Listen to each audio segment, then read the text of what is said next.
There we go. If I restart the computer now, I have to unplug it and plug it back in. I'm skeptical. I think that's what's happening. But it's weird. I think that AirPods audio keeps moving to a different device. Do I have to get a different headset so that doesn't happen? My God. That's so weird. Is there a way I can connect with you regarding my price list? I could really use some help and better understand of what I'm doing. I'm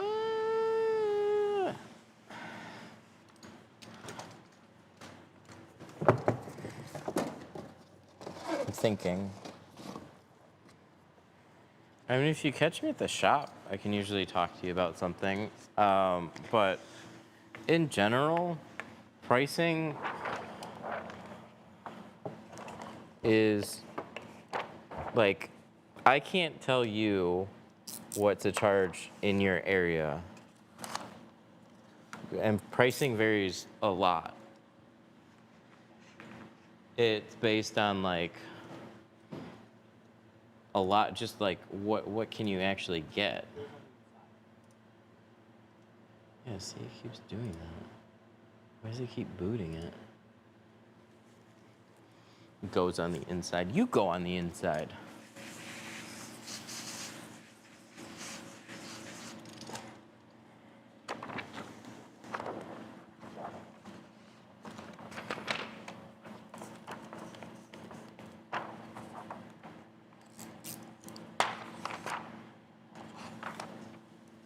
Well, I'm going to take these things out for now then. I do. And I'm going to take these and I'm going to put them there. And I'm going to put those there. I'm going to be done with that for right now. I'm trying to figure out why it keeps switching. Because I could change this to like all of these, right? And it's not going to change. Something with AirPods being AirPods. I might have to get a dumb set of headphones. My biggest pet peeve is the word tint now. Yeah, that's working. Video micro tints too. Well, at least I figured out some about the audio. Anyways, about pricing. So part of what we charge is because that's what that's what we find we can book at. And what the area market rate is. And the only way you really figure that out is by quoting a lot of customers or calling around within like a certain mile range to all the places that you would compare yourself to. Because those places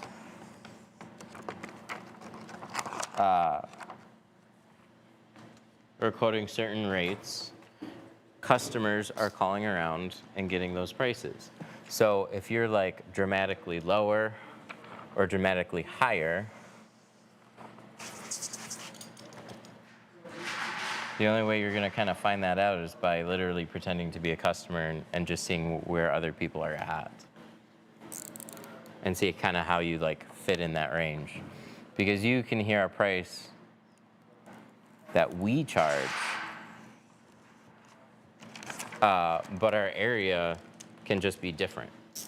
Our area can be different, our appeal can be different, the way that we market ourselves can be different. Like there's just a lot of things that go into even perception.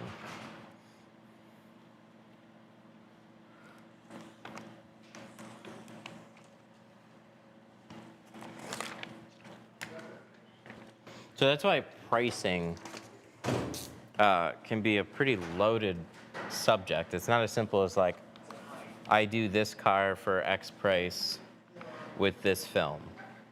It's like some people are just gonna take that film and charge more for it, and some people are just gonna be somewhere where they don't feel like they can charge as much, and they're just gonna undercharge for it. So I would just call around first and get a pretty good gauge of where like other people in your range even is.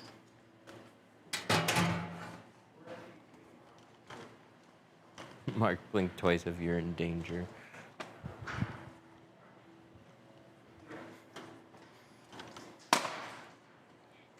Mark's always in danger. Nice job. Nice shop, thank you.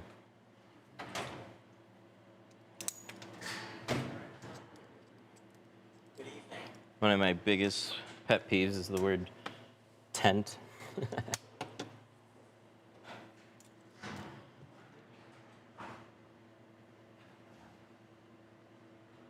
You know what? Ooh, hang on. I'm gonna try something really quick. I'm gonna also turn it off here, just in case.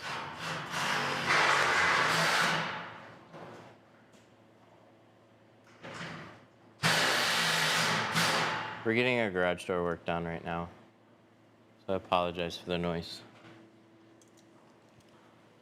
I'm also still trying to figure out this headphone situation because why? Why does this not like AirPods?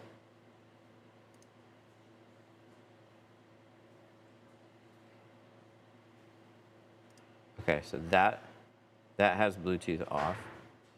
That has Bluetooth off. I think it was switching to this. I think that's what was happening. It literally kept switching to the iPhone because now it's working. Just turn Bluetooth off everything. Apple ecosystem, a little too heavy. I like the POV better. This is POV. You got both.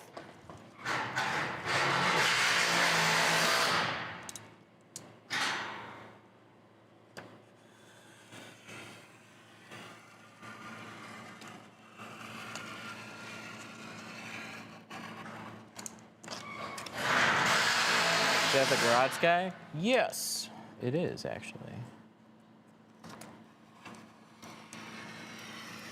And this is his truck. Good timing, right? All right, so we're gonna trim these up.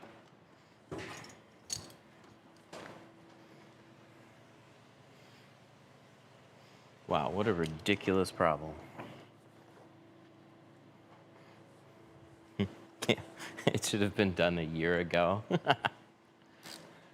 Probably longer.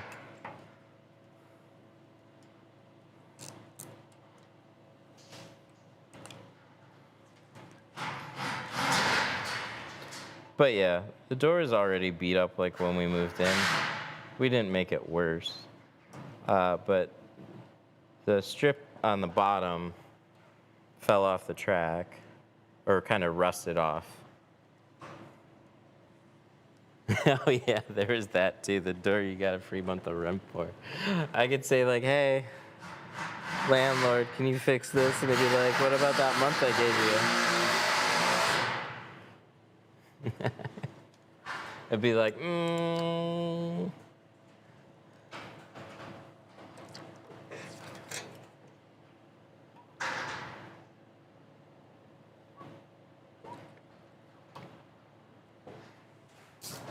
Who even said that? You paid the garage guy? We're working a little something out. Because I don't need that much work done on the, like we're just doing some better stuff to it. So we're basically trading the rest of the truck for it.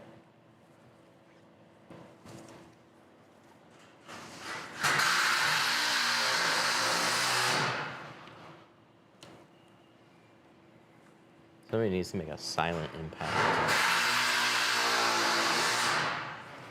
Man, can you imagine if I live stream with this all day in an auto shop?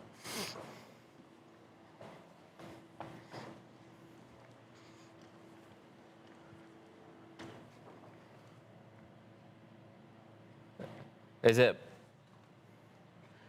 possible to get water bubbles in the tint the next day? No.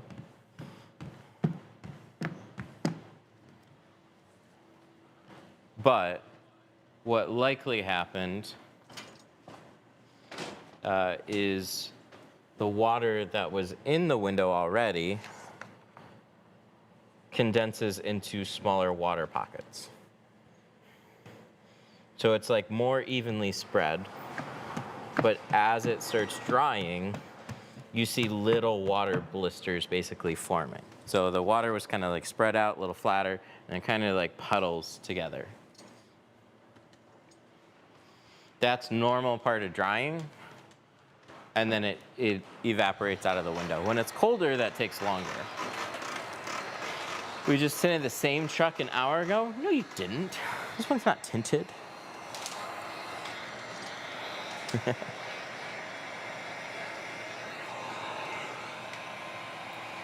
No, that's cool.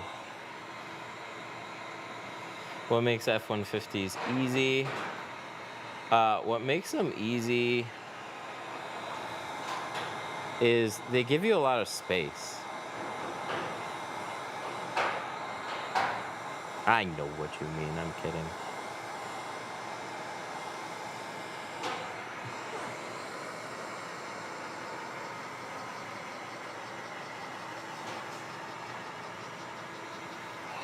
So we have a big space between all the seals. Bottom seal, top seal, side seals. Yeah, the bottom seals remove easy. They're also easy to tint with them in. It's just the difference of how I look at these. Like if they're easy for me to tint, I don't pull seals. If they're harder to tint, I still don't pull seals. I just generally don't pull them. It doesn't help me. I'm two-staging them anyways. It's like if I pulled the seal, I wouldn't then switch to bottom loading them. I'm just gonna still two-stage it. I'm just way more familiar with it. I do it all the time. So then I keep doing it all the time.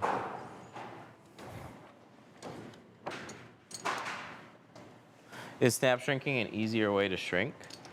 Oh, once you get the hang of it, it's a quicker, simple way to shrink. Why are you shrinking it? It's fine without. Does it hurt it to just put a little snap on the bottom?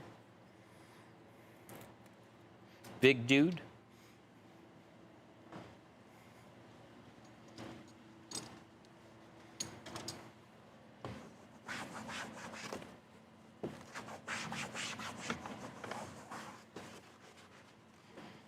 The beef between bottom load and two-stage is outrageous. Oh, I wholeheartedly agree. I think it's silly. I think it's always silly when somebody does something a little bit different than you. It's like people get overly riled up about the differences. I just don't get it. You know what I'm gonna do? I'm gonna step on a stool. I'm not gonna be short on this one. I'm gonna stand on here. Look at this tiny F-150 now. Oh no, now I'm too tall. The only windows I bottom load are new Camrys and some Lexus cars, to be honest. Yeah, I'm kind of in the same boat.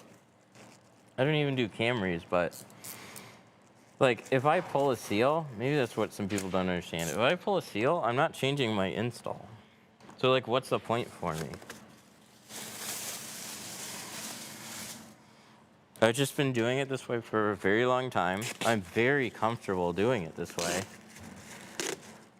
I have to go out of my way to bottom load. So like, I don't care if you bottom load. I don't look at you any different. It's just a different way of doing the exact same thing.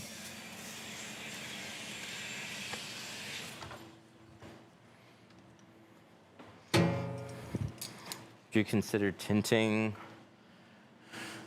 Would you consider tinting a form of art?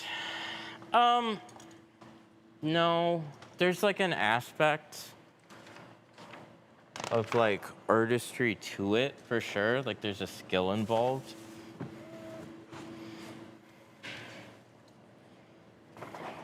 And you can do art with window tinting.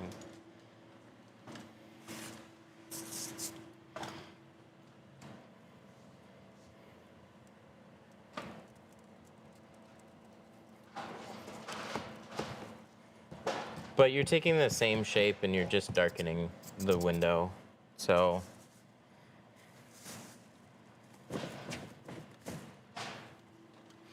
how long does it take you to train a new employee without experience? Oh, dude, that's totally up to the person. That's a mix of the teacher and the student and people. Some people, like, I've worked with just ended up quitting. They just never got it. So some people are good and they can progress really fast. And some people just don't really have a knack for it. I think anybody can learn it. But like, you know, when it really hits, like, oh, this is what it's like every day. Some people just aren't up for it. It's very frustrating.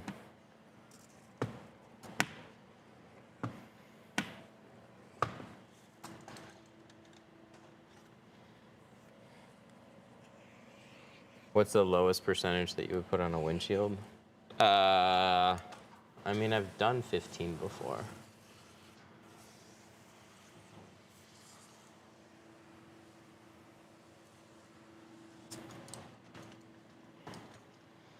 Do you ever tint your sunglasses darker? No, I've always just had transitions. They tint themselves every time you walk outside.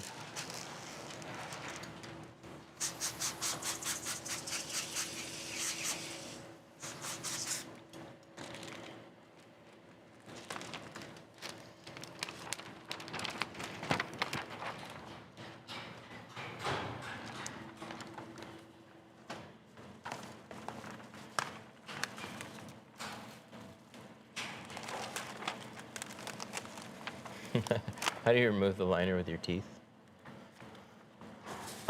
You just shift it. It helps for me if I have the liner side facing down versus up.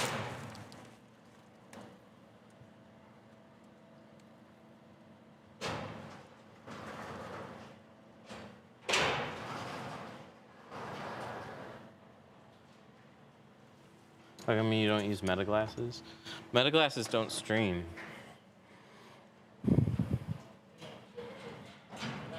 Or I absolutely would. Meta glasses would be awesome.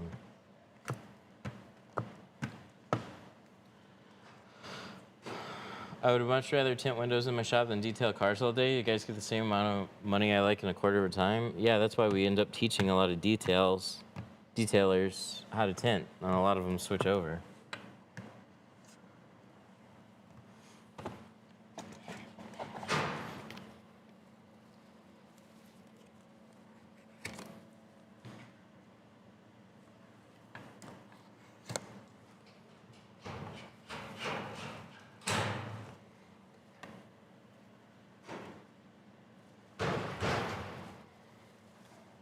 I started as a detailer.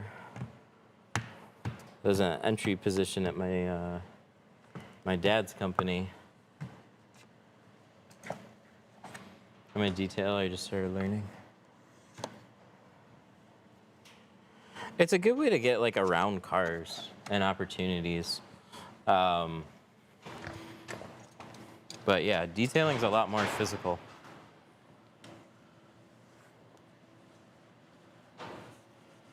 You can work on your processes and make it quicker, but detailing is very physical.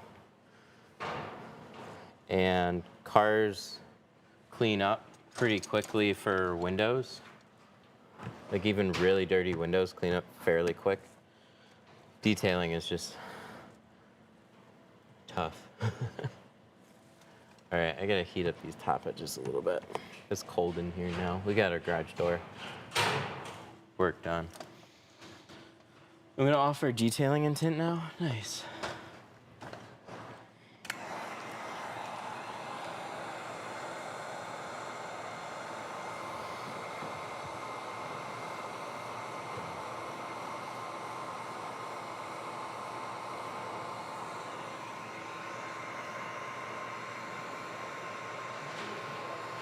Resolved my Google Ads issue. Google suspended me and flagged my number as spam. Oh. Well, there you go. Well, I'm glad it at least had a happy outcome. It sucks that it went on for as long as it did. Yeah, those things you gotta keep your eye on.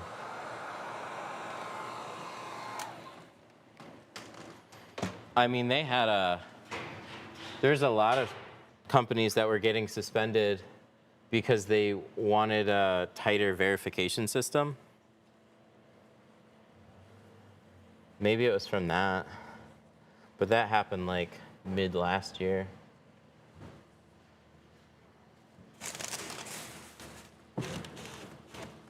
I gotta wait 5 days for the new account to relearn. What, they can't just re-enable your account, or you're starting with a new one? Yikes. Yeah, because that doesn't hurt business at all.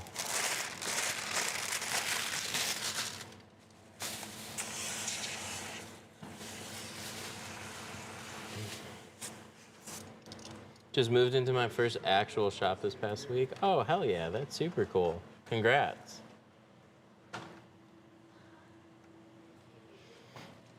I had to create a new ad account for my business profile. Fucking Google. I say that literally on a Google platform right now.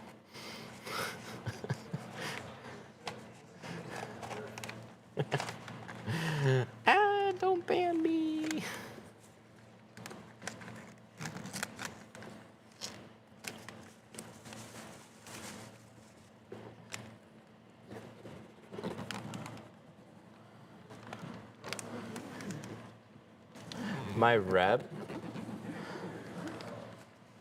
My rep said, what was that? My rep said excessive spam calls can lower your Google ranking.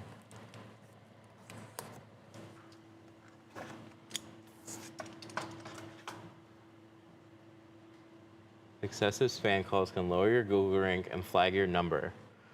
That's freaking wild. So what happens if you just want to target somebody? You can literally just send a bunch of robo spam calls to somebody and then they'll get their account booted.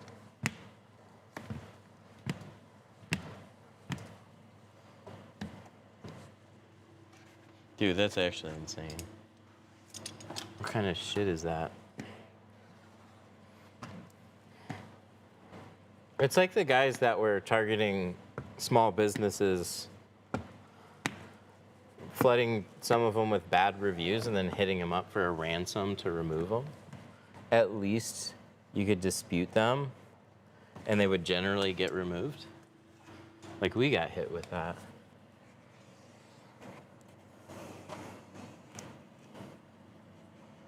But like having your entire ad account just be subject to like natural targeting from like robocalls and stuff like that, and Google's like, oh, that's probably not legitimate.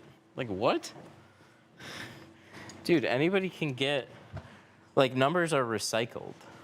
So a number that you get could have just been the victim of like a ton of spam anyways. And then you get it, and then Google removes your account. Fuck off.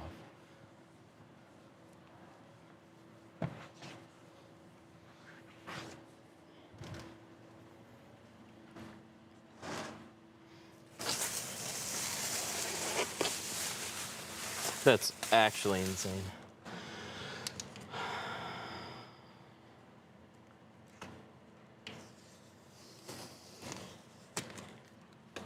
Yeah, luckily my actual Google listing and profile didn't have to be remade.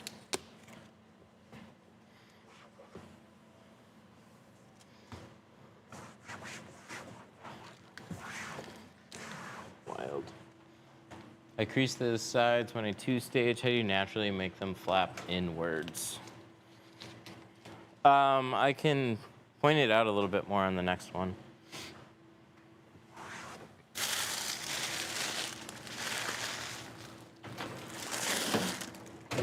Like, what is I'm still trying to wrap my head around. I don't know what. I have no idea what what spam calls have to do with getting an ad account removed. That's still wild. Do you shrink truck windows? Yes. I shrink, if it's a door, I always shrink it. I don't care how flat it is. I'll shrink it a little bit. I want to shorten this one just a little bit. I'm going to do that over on the board.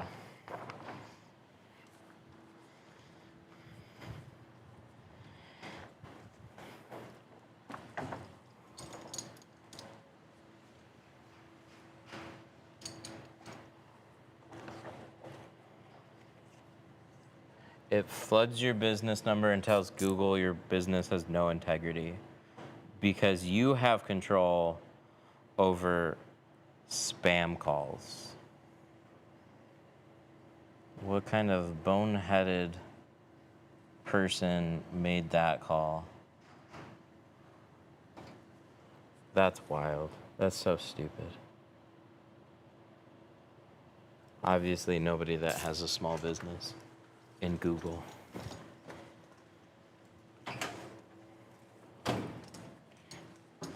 Oh, we're getting all the keywords. We're getting Google, YouTube, ad programs.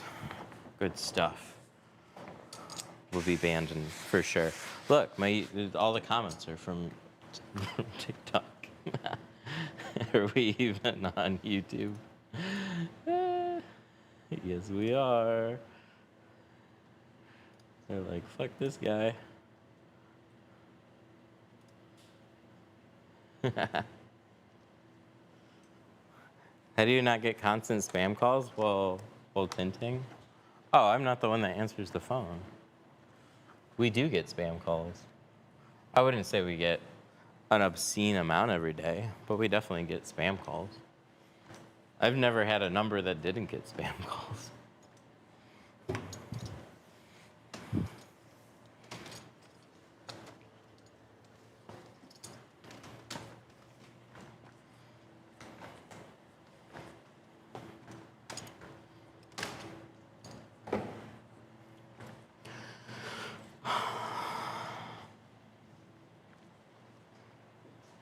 Whew. Cold. The garage door staying open makes it cold. Okay, can I switch to the other side? I have to go all the way over here and I have to push a button.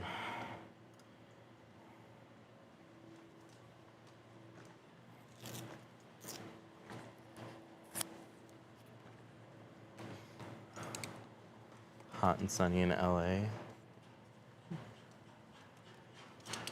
Screw you, dude. Screw you. It's like 20 outside. We got snow on the ground. It's the kind of cold that hurts to go outside.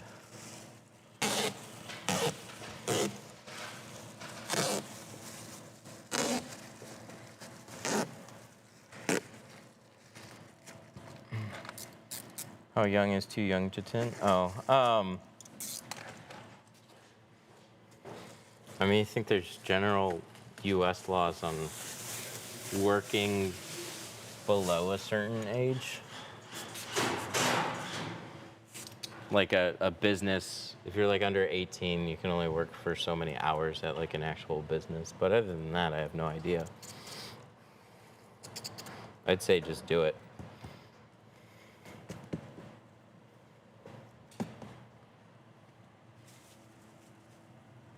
And if you run into problems, you deal with those problems.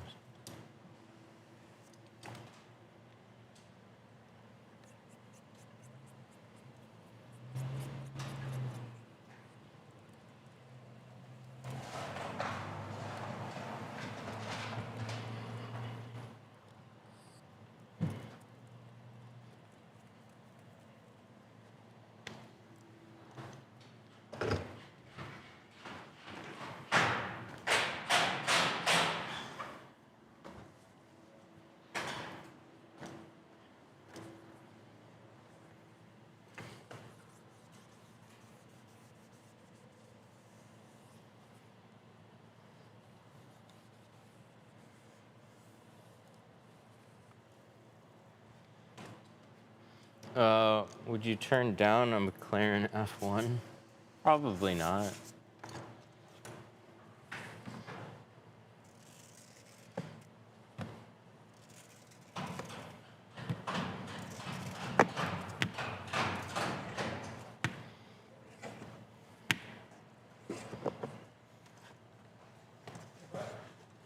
After I'm done, I'm gonna lube it all down. Is that all right in here? Yeah, that's fine. Okay. Yeah, do whatever you need to. Yep, as soon as I do that, everything's all done. Appreciate it. Of course.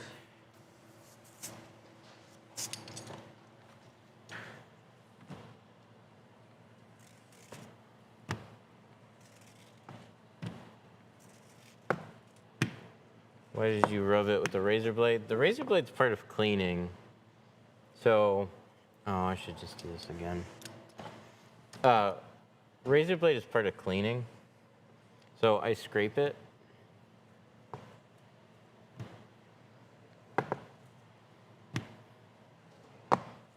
You never know when you're gonna run into something that's stuck with the window. And the way that you usually take care of that stuff, if you run into it, is with a razor blade. So I just, instead of using the scrub pad, would rather be able to feel if there's anything wrong with the window. Because a scrub pad, you can't even feel it, and you'll just skip right over something that's stuck. It's good for like loosening things, but unless you can really see it, there still might be something there. Yeah, it doesn't scratch the window. It'd be crazy. I scratched the window with an old blade. Yes, I go through blades religiously.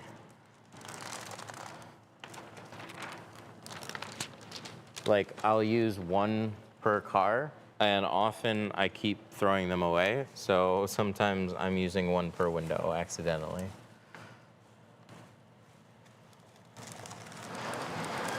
But after a blade gets wet, it'll rust. Unless it's stainless, which 1-inch razor blades don't need to be stainless.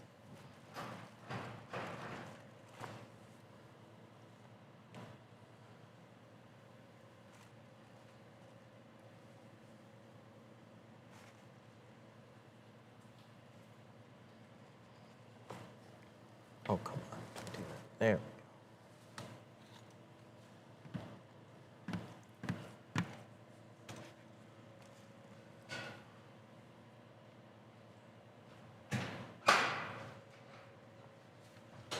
After this part, I crease it. Okay, we'll try and go over it a little bit more. I forgot we have to do that. I use tint slip. Glass is really cold. My hands are really cold. The door's open right now, so it's fine. I can deal with it. It's just things are a little bit more, even more slippery. So you just want to give it a little extra time. Have you ever thought about changing a brand? Yeah, I have changed brands before. I haven't always used Geo. Started with Lumar. We switched to less expensive companies. Did Avery Dennison, did ASWF. Looked at quite a few different ones. So like, I've had a good mix of different brands for sure. It's been a while since I've really had a hard look. Would you change in the future? Yeah, if there's a good reason to change. There's no reason to change just for like a small price difference. Or if a film's slightly better. Like you have to look for something significant because changing films, not all companies are created equal. There's always trade-offs. They might have a slightly better film and then they're just like, can't get rolls out quickly, can't cut them right, customer service sucks. Like there's just a number of things that can go wrong. Companies have definitely overall gotten better, but man, I've dealt with some shitty companies. You have an issue with a window or a film. This one curls, this one has and then like they just want to argue with you.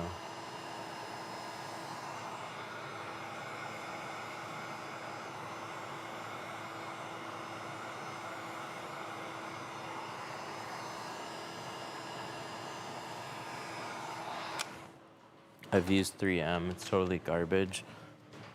It's been a while since I looked at 3M.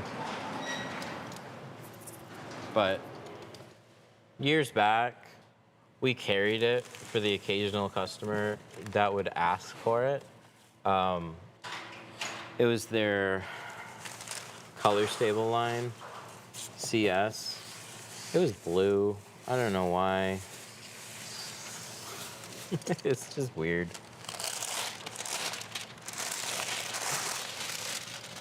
Then like years later, we had a rep trying to sell us another line of 3M. It's just like, they're one of the few brands that still get mentioned. So like paying a premium on their films can be worth it, but I wouldn't look at it like you're getting a better film. You're getting more brand recognition. That's why you are interested in them in the first place. It's like, well, who's this? Who's that? Oh, 3M. I've heard of them.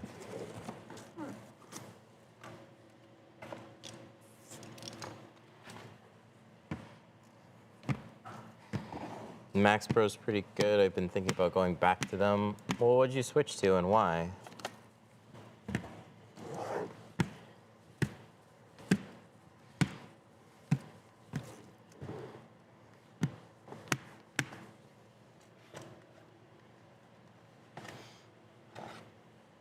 Oh, I forgot. I was supposed to talk about the creasing. I just remembered. I'm sorry. We got 2 more windows. I'll try and go over it.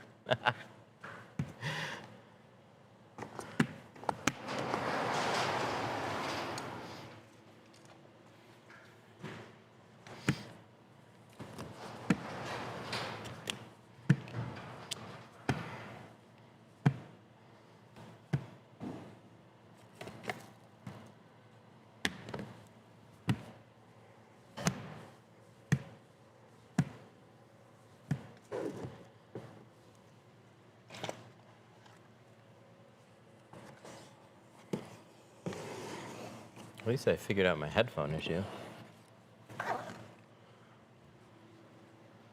I've learned everything I know from you, so again, thank you. Oh, I appreciate that.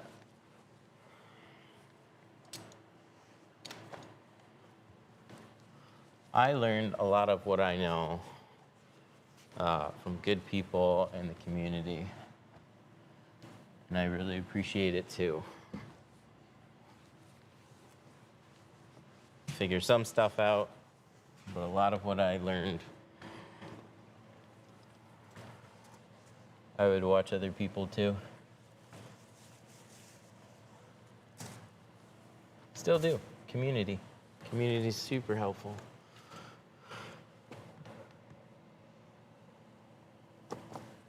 Ooh, that's nice. I like that. Is that it? Is my garage door fixed? Just like that?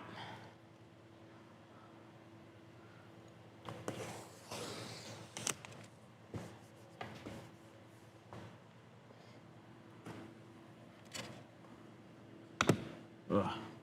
During class, when I get bored, I watch your past streams. There's a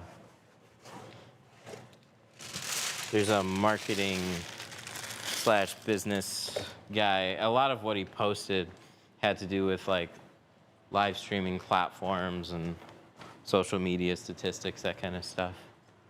I think he's the best guy to listen to on marketing advice, though. Devin Nash. I would regularly binge listen to. He had live streams, and now he's got a Discord where he posts most of it, and they'll have like a meeting every week. That was a super good one.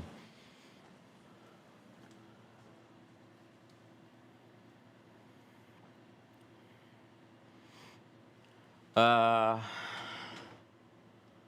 oh, what? What was that? I used Max Pro when I was mobile because I had a lot of extra profits and barely any overhead. Then I got a shop, tacked on another almost $4,000 in expenses, so I cheaped out, went to 10x, worst decision. I switched to Solar FX, and now I use Tint Club, which is an ideal.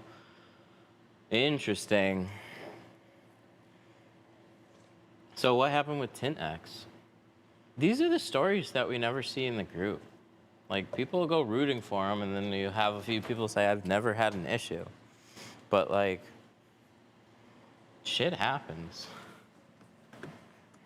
That's why I'm leery on a lot of just cheaper brands. It's because, like, you don't know the problems that you're gonna have to deal with, for sure, until you're dealing with them.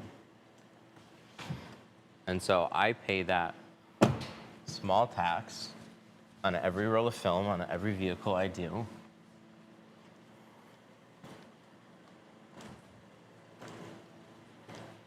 Because I would rather know if my film's gonna last or if it's not, and if it doesn't last, then I'm gonna have a company that's gonna work with me and we're gonna have some type of positive resolution because of it.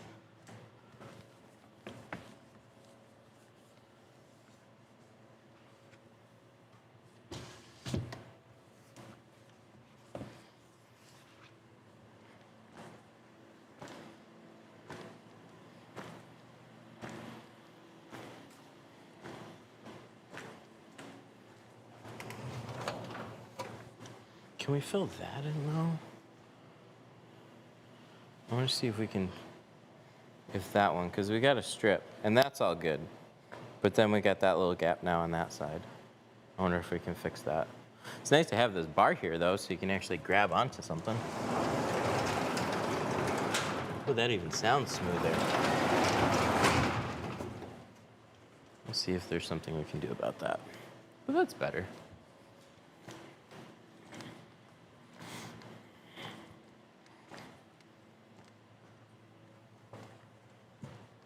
Good, those are water drips. Do you use TintWiz and Tintly along with Go High Level? Okay, so Tintly is an app that's built into High Level. It's our own app that we made. I'm not using TintWiz because the vast majority of my issues were just handling customer communications. I put out a lot of proposals and I wasn't seeing results from putting out proposals. I love the proposal idea, but it was just taking up too much time.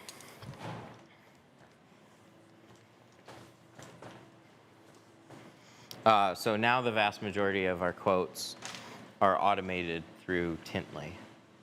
So we have an actual like messaging bot that gets back to people right away. We still answer the phone, we still talk to people, but it's just very helpful for all hours of the day. Somebody after hours is going to be messaging you. They'll have 5 simple questions that they need you to answer. You can either copy paste that stuff, but it's like it's your time. It's just constantly getting back to people and filling out those messages when a lot of it is so repetitive. So the point of Tintly for us was to really cut back on the repetitiveness of the same types of messages over and over until you land a job with somebody. What's the cost for Go High Level and Tintly? So Tintly is bundled with Go High Level. It's $200 a month. And that is your phone system, your communications. It's everything all together. So you don't have to purchase a high level subscription and then purchase a Tintly subscription. It's just all in one.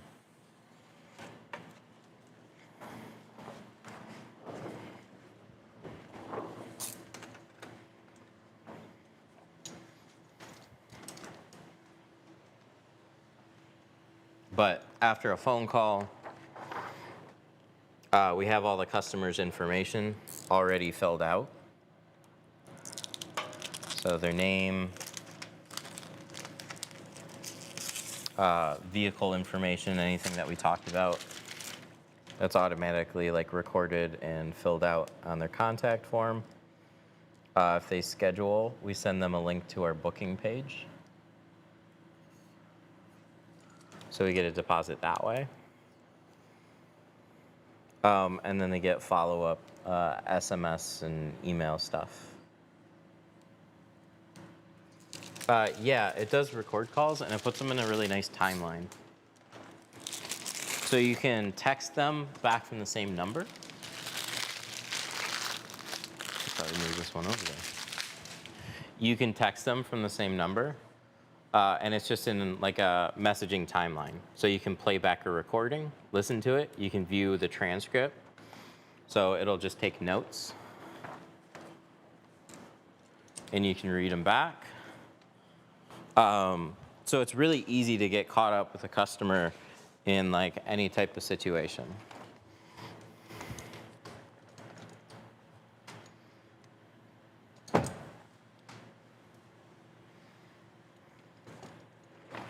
So the trickiest part has been the automated messaging.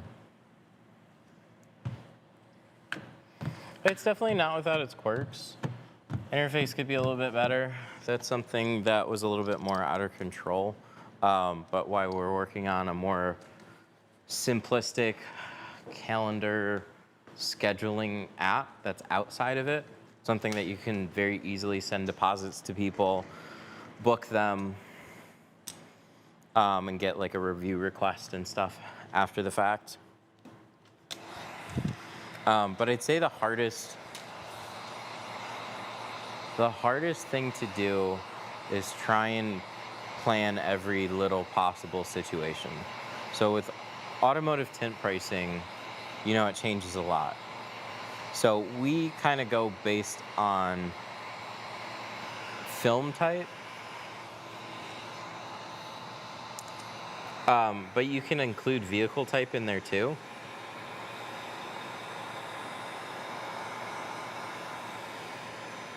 But every AI system has some type of a prompt.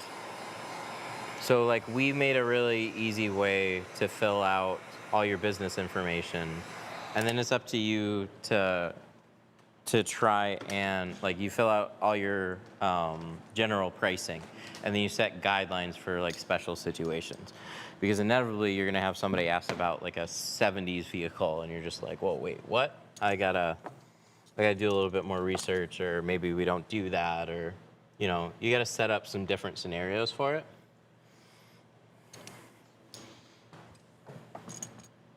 There's just certain times you don't want it to get too far, where you wanna take over. So you can have it not quote pricing if you want. You could have it gather a lot of information and then basically pause. So then you can step in and actually quote the job. Or you can kind of set it a little bit more automated. You just might have some situations where, you know, you didn't quite plan for that transit, front doors, and windshield, right? And then they get a quote. So that's where I'd say there could be like a bigger oopsie. AI is very cool. And it helps with things, but it's not a cure-all. It's very fun to use in certain things, though. We've liked it. We just don't fill out customer information hardly anymore. They call us, we ask their name, it gets all filled out for us. What's a good starter brand? Do you ever do PPF? No, I used to do PPF. What's a good starter brand?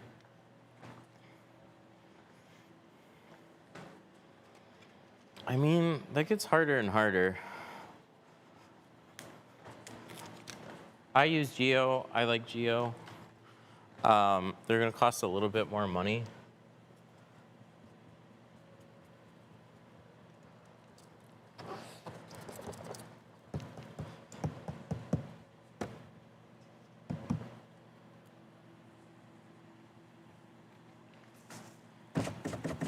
Rogue seems somewhat interesting. I'm not in love with the brand, but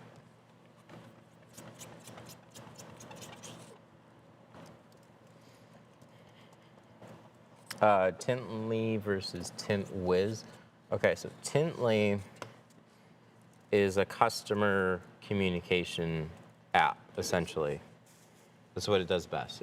We have a booking widget that you can put on your site. So it's easy to take deposits from customers. TintWiz is more of a tint shop organizer. It was mainly built for flat glass, and it shines better for flat glass businesses than purely automotive. But you're manually inputting everybody into TintWiz. There's nothing automated about getting customers in there, unless you do a third-party Zapier integration. And you kind of have to pay for both TintWiz, your phone, and then your Zapier integration. I've been looking for a form to implement in my website. TintWiz does have lead forms, so at least like you could run an ad, capture a contact that way, and get them into TintWiz that way.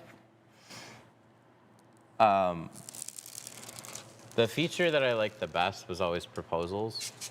So like you could have a pretty web page that you could send them, and then they select the service that they want to get, and it's a good way of showing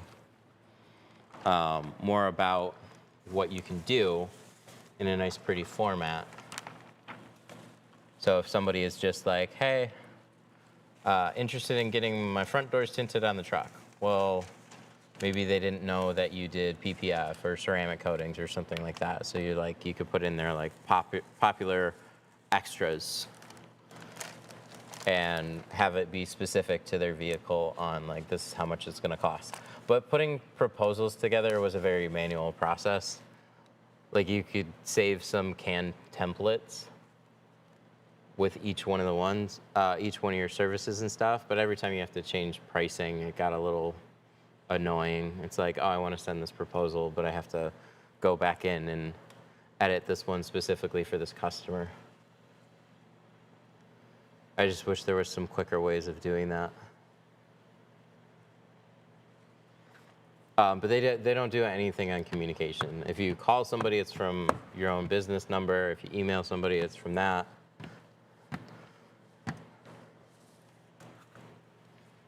It's purely like inventory, proposals, scheduling, calendar. You can send deposit requests, but that's not a customer going to your website.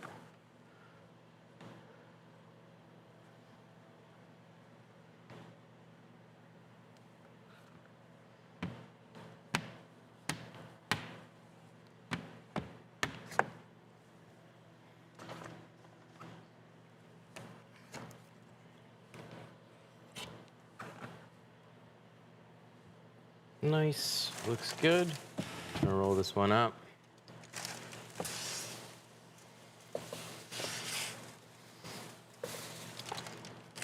What would an ad that funnels into Tintly look like? Oh, so it's gonna be, again, that like lead form connection, so you're gonna have some other type of funnel.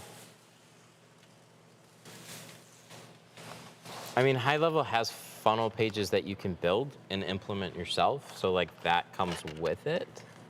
But that's something that you could set up on your own time if you want to get into that deep. Oh, yeah, you can set it right there. That's fine. Thank you. Just get a first name from it. Matt? You forgot the creasing again. Damn it, we only got one window left.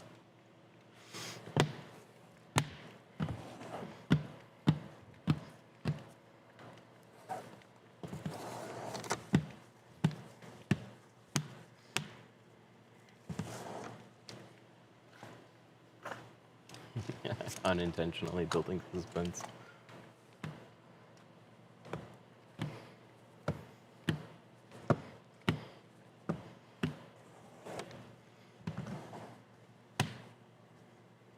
So you want to take an ad and you want to funnel people to like a landing page. And on that landing page, you can link a form that the customer fills out, and that's a lead capture.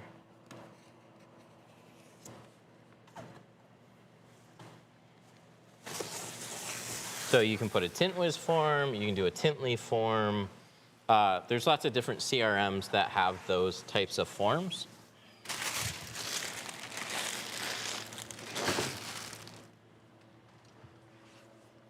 But that's basically a way to capture their information.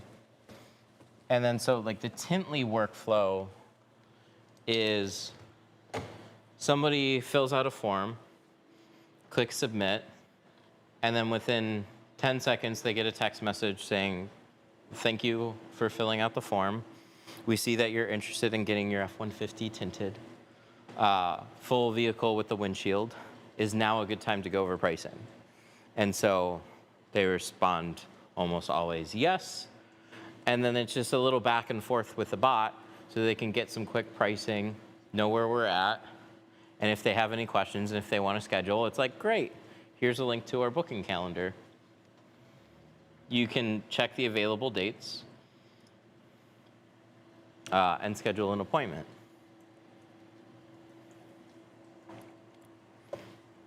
The TintWiz workflow is somebody goes through your ad, they fill out a lead form, that gets put into TintWiz, and then you can follow up with them with a proposal.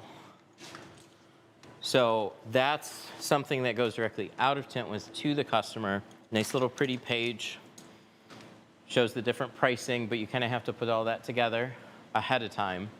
You send it to the customer, they can view it, they can approve it, select a service, approve it, and then you have to still get in touch with them. So that's either a phone call or email. You want to reach out to them to schedule the appointment.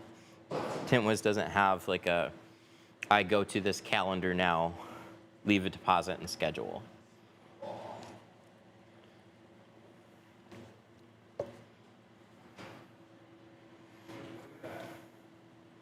If zero shops near me run ads, would I have better results if I ran them? I mean, yeah, because there's nobody that are running ads. If there's no tinters near you, then you're just going to get more tinting business. I want to see about that little gap down there now. Well, it's not locked, it's not down all the way. Oh, it's not? Yeah, it wouldn't lock at this point, it has to go down longer. Oh.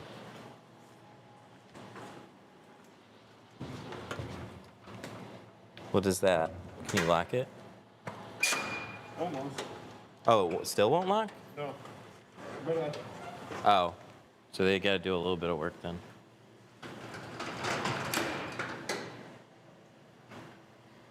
We got to break it in because that's almost like the opposite problem. yeah. If we can do something there, and then we're good.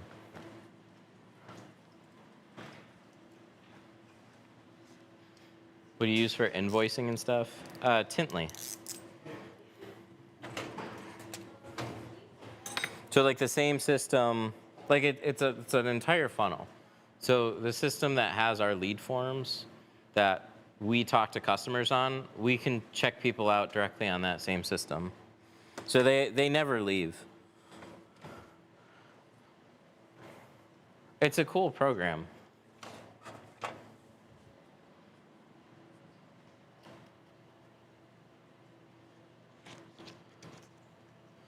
We have a setup form, gets filled in, goes to Orbis. I send an estimate. If they approve it, they get taken into a booking form to get booked in. Yeah, that's nice.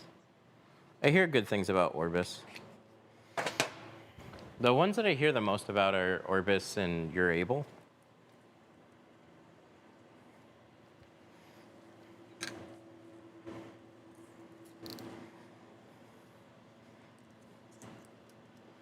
I think there's cool points about both of them for sure. I'm a little surprised with TintWiz, because like they haven't. They came swinging real strong. Introduced a program to a lot of people that didn't have anything, or is just doing a lot of pen and paper stuff. But the industry has grown up a lot. And there's some features that I really would have liked to seen get implemented. And TintWiz has just kind of like stayed the same for at least the past couple years.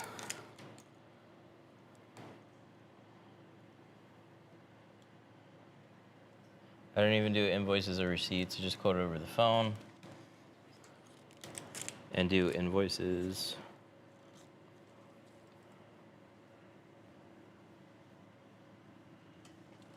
For what? Quote over the phone and accept payment after the job. Yep. I know guys that still do pen and paper on everything. Like it's whatever works for you. There's a lot of smarter ways to handle stuff, but I never felt like that kind of stuff should add a lot more steps.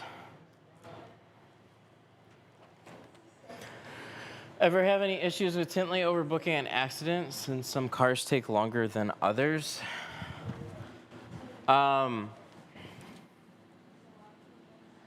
So you get to kind of say what each service, how long it's gonna take.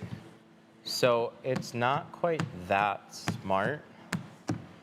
You would predefine generally how long each service takes. That's kind of one reason why we're building our own calendar too, though. Is because I'd say where it's really strong is it's in emails, Instagram, Facebook, text messages, and phone calls all come into the same place. Easy to get back to people, easy to automate that, easy to have a booking calendar and have people schedule.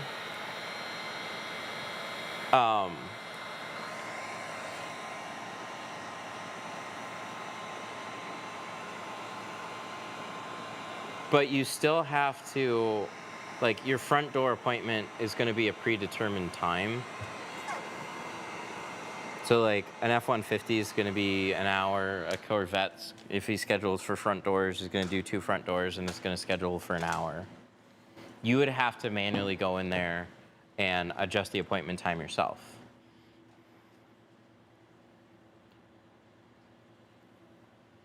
If somebody does, like, an online booking type of thing.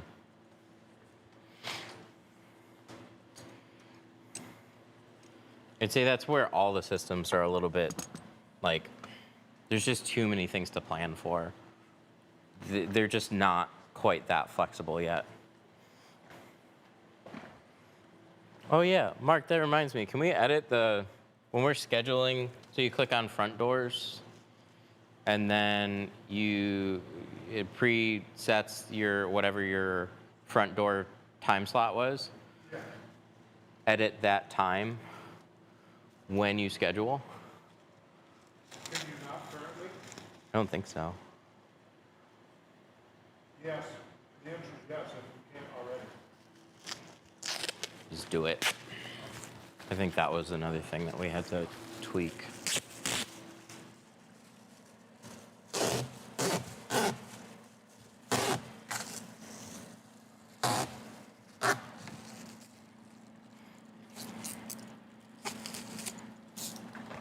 But yeah, we want to do a beta.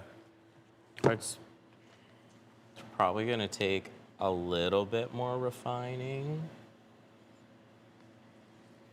But like, this is the app that we've been working on. Saturday and Sunday are blocked off. I got Monday, I can click here to schedule appointment. I can talk to my AI and fill things out in a more casual way and say, hey, book this appointment for Monday at 10 a.m. and it'll do it. But this is a quick way of scheduling and collecting deposits. And this is going to be like a free to use app that we want to open beta testing up for very soon. So Tintly takes care of communications. gets them scheduled with deposits, and is your POS. Yep. Yep, that is exactly right.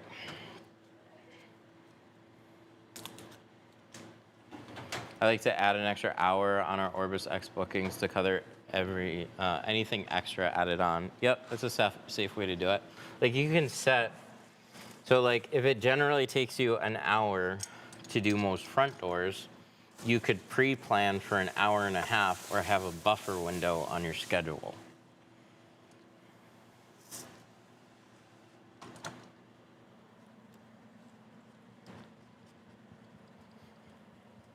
So Tintly is not a complete replacement for a receptionist.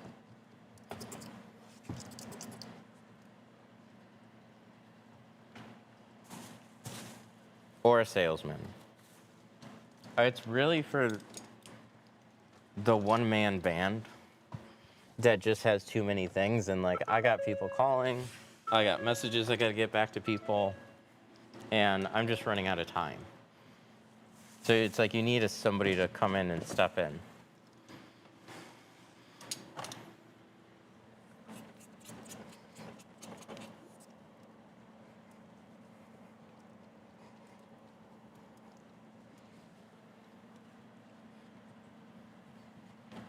Where can I buy films? We have films for sale. 313tint.com.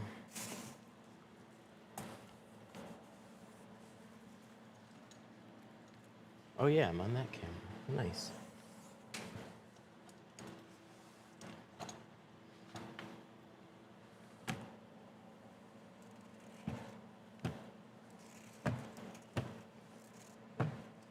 Okay, we gotta talk about the creases on this one, right? Fourth time. Fourth window, I'll remember.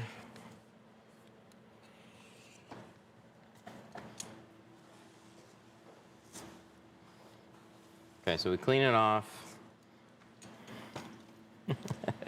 Don't worry, there's still time to forget.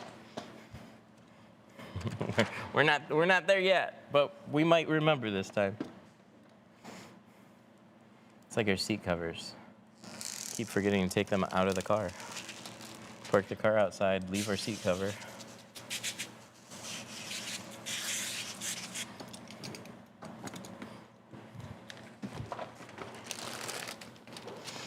Okay, so step one, we're gonna take this, it's resting on our fingertips, and we're gonna put this on the window. I like to start with just a long side and keep the other side kind of rolled off of the window. And then I'm gonna grab the tint portion, and I'm gonna slide this into the seal. Then we're gonna slide it in a little farther and kind of clear some space over here. Roll up the tint portion, pull this back, and then flatten this out, and then tuck it back into the seal. The only problem with that can happen is it can stick back in this seal a little bit if you push it too far. Line up the top edge. So we have the tint rolled up like this and rolled up like this. This is to kind of keep it rolled outwards of the panel. If you have really tall windows like this, you can roll it inwards. But I run into many, many car doors that I don't have that space on the front, so that's why I roll it upwards. Is it, you think a booking system is something minor, but customers really appreciate it? Yeah. We had a customer ask us if it was AI and say they actually really appreciated that it was. Not everybody. There's gonna be people on both sides of that fence, but they're just like, everything just worked really well. Like, I got answers back super quick, and I was able to just schedule, everything was easy. So you just wanna try and take the friction out for your customers as much as possible to make sure this is gonna stick. It's not wiggling. That's good.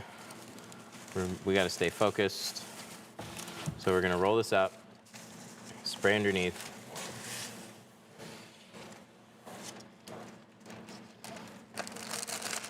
pull our liner, and then we're gonna rinse again a little more thoroughly and get the tint portion wet. So this depends on kind of how you pull the liner out. Sometimes when you pull the liner out, the tint is still flipped up, but you want it to be in this position where it's flipped in. So when you're pulling the liner out, you can pull it out and kind of get it to scoot and roll inwards. If it's flipped up, you want to pull from about here in that direction and literally pull it back out until it kicks back this way. And then same thing, having it rolled inwards makes tucking this way easier. So we're gonna take one corner, just push it flat onto the window. And then this is an F-150, so we got a lot of space here. I can pull back this seal, tuck that corner in, and just start shuffling this over into the side. That starts hitting the panel. Then we come back over here, flatten this out, make sure that's nice and flat. We start scooting it over as far as we can until it starts doing this. So now I can take this extra, lift it, go back to a corner and start pulling that in, and anywhere this hangs up, you're just gonna knock that down and then shuffle this into the bottom. But on the sides, if it's rolled inwards, you can flatten it out and then tuck it into the sides, and it'll all kind of like start to shuffle inwards.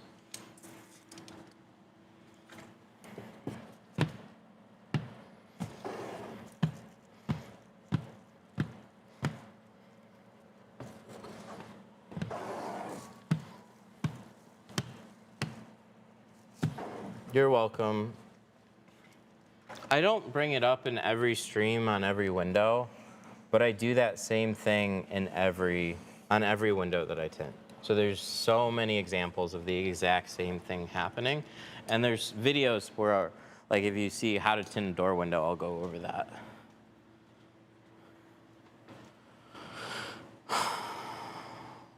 Sounds so convenient, besides the fact that I have to change up my system from TintWiz to Square. Yeah, and another inconvenient thing is if you want it to, like the main thing is helping you with like messaging and phone calls, right? You have to port your number over to the system. We can't connect it any magical way, unfortunately. You have to port it over into the system.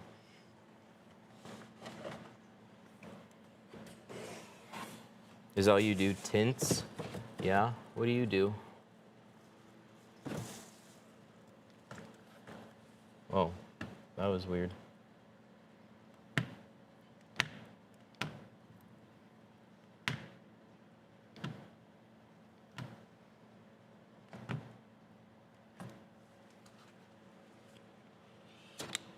Okay. That was like said in all caps. It's all you do tints? You can get a different number inside Tintly, but it's a different number. So if that's cool, there's no problem there. But your outward facing number is generally the number that people call and text from.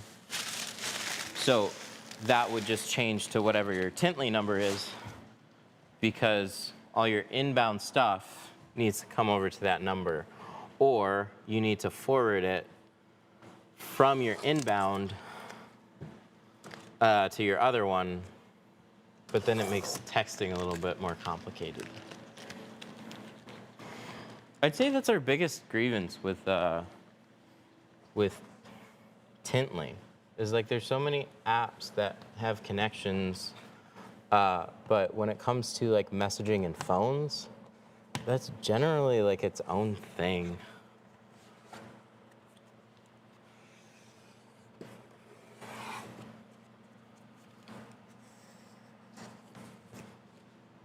CRMs can do it all, but not a lot of people, honestly, like to have their number over in that system for whatever reason. I don't know. They've wanted us to like build connectors and integrations and stuff, and it's like, well, for what reason? So you can continue to use an old system that you just like, but this system does everything that you want it to do.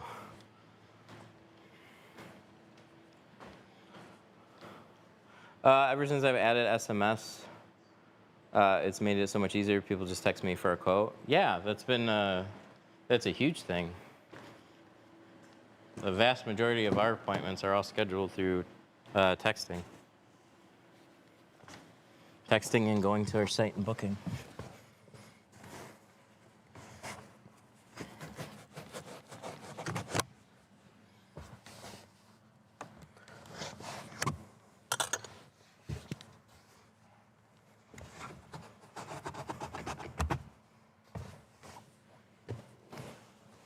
I still think talking on the phone to your customers is better. But you can only do that so many hours in a day. How bad is tinting a rear glass on a newer Mustang? It's not too bad. Ask, you shall receive. Hey, that one, yeah. So yeah, they're editable now. That's cool. And it already knew how to calculate, so I didn't even have to change the database. That's cool. So on here, scheduling an appointment, because this is going to look confusing, I'm going to put it up here so people can see. So if I'm scheduling an appointment, I can click on the service that I need. So let's say we're just doing the front doors. Click on front doors. Scroll down here. Front doors, 60 minutes. Let's say I'm doing a harder car. So we can just change it to like 120 minutes. And then pull up our customer. People like 3 hours. Okay, that's how many minutes? So we're gonna grab Mark here. And then vehicle if he has an existing vehicle. If not, you can easily type in the car that he has. Select the time and the date. And then request a deposit. And so they would get the deposit request right on their phone and they can pay it right then and there. So very easy to schedule. I like it.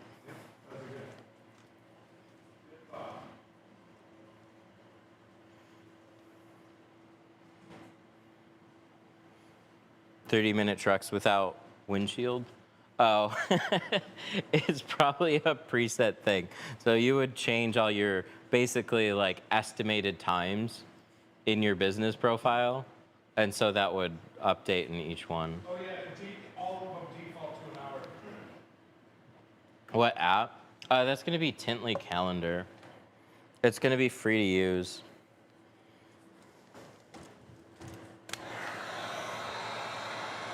We want people to help us out with beta testing it.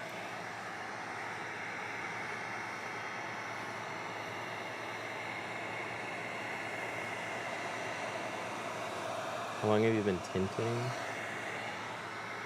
20? What am I? 27? 19? I think it was like 2008 when I started. 2008, 2009. No, it would have been 2009 because I was going to aviation mechanics school.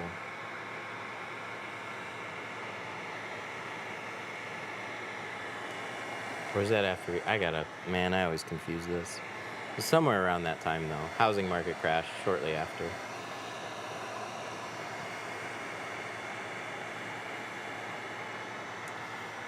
That's going to be our calendar scheduling app. We wanted to make it as dead simple to schedule with people as possible. We use Tintly. We like Tintly. One thing we didn't have control over was the interface, and we felt the scheduling aspect of it could be a lot better. So a lot of our appointments just schedule from our booking calendar. But we wanted it a simple to use way to schedule people and modify appointments and that kind of stuff. All right, so what do I need? I need a towel. But I think a big hang up for people is like, how do I collect deposits, invoices,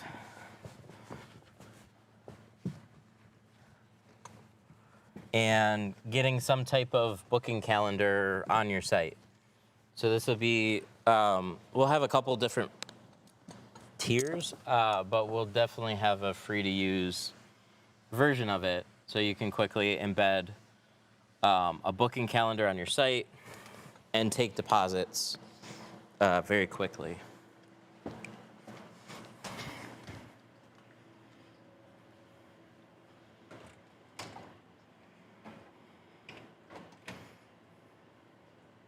I feel like I need a new scrub pad. Oh, there's one. This is the one. That's why it's there, because it's all nice.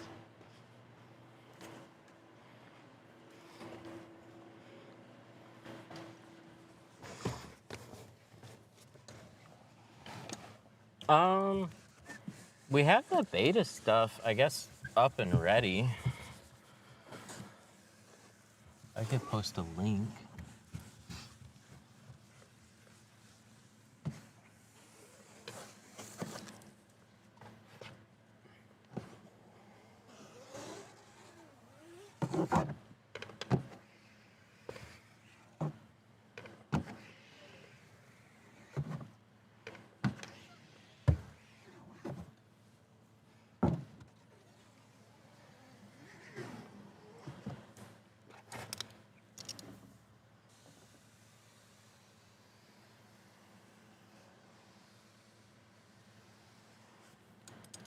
I missed a spot scrubbing. What spot? What spot? What spot I miss? I'll hit it. I'm waiting. I need to know. We're waiting on Devin.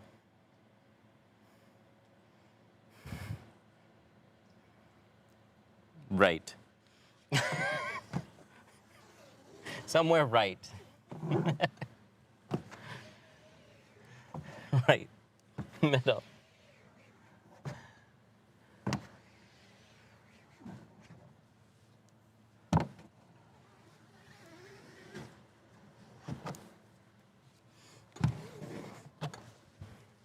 Left side, the whole thing. You missed the whole thing.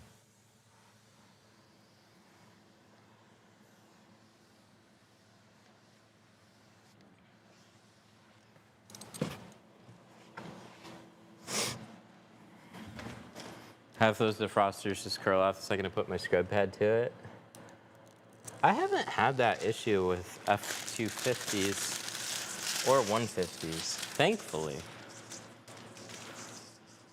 But I will I'll keep that in mind. I've had it happen on some vehicles for sure. I remember on stream I had it happen on a Taurus.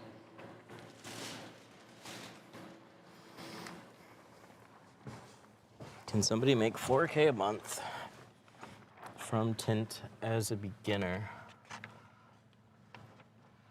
Yeah, it's not impossible. It's just, you should be more focused on learning. And I know like a lot of people just get into Tint because they think it's fast, easy money. Nothing that you can make money on is ever that fast and easy. There's always more to it. That's why it makes money.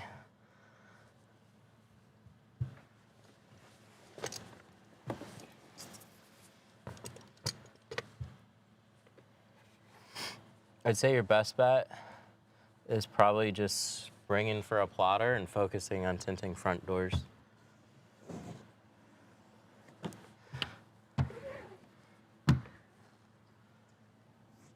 And then maybe try and get in at a dealership or something, or a used car lot. because you're trying to go for like something bigger very quickly. Actually, just do flat glass. Why are we doing auto? Everybody should just stop. Do flat glass instead.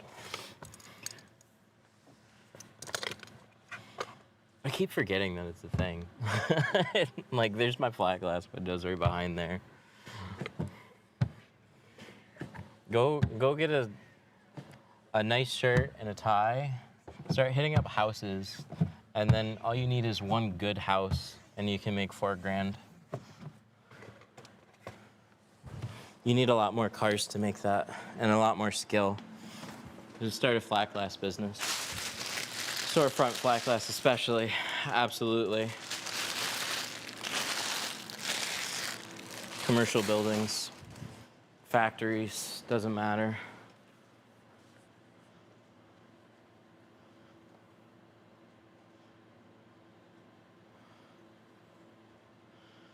Issues with Tintly and the common no tint removal needed, then they show up with full removal.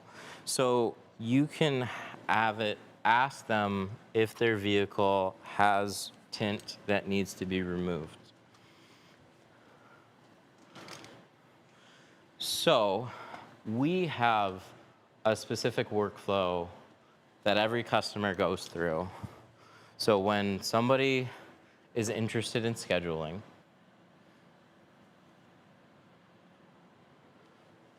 I'd ask them a bunch of questions, like just some general, it knows what windows you're gonna tint. It asks, are you interested in ceramic films for better heat reduction? Are you just looking for something more budget friendly?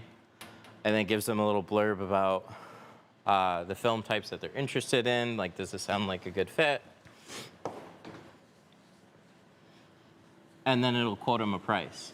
You can add extra steps in there and have it talk to your customers however you want it to talk to your customers. That's the nice thing about the AI stuff, is you're basically giving it an instruction manual and you're trying to teach it as like a entry-level employee.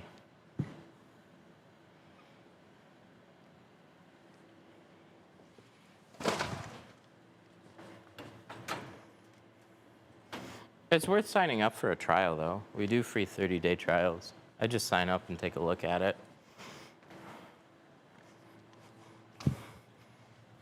Some people really take to it right away. And some people, it's just, they're not as tech savvy. That's why I'd appreciate if it was a little bit more intuitive.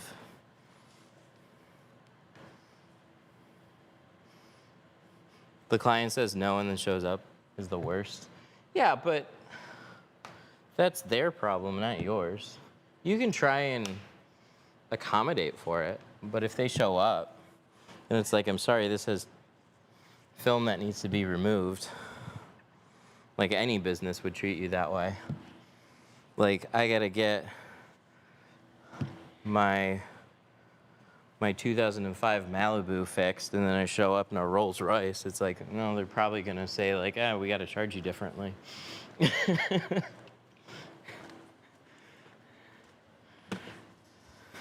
Like, you lied to us about it. Like, what are we supposed to do? It's not the same thing. Is that a gray Scotch-Brite? That's a Triad scrub pad. They have black and blue ones. They're the same, they're just like different colors.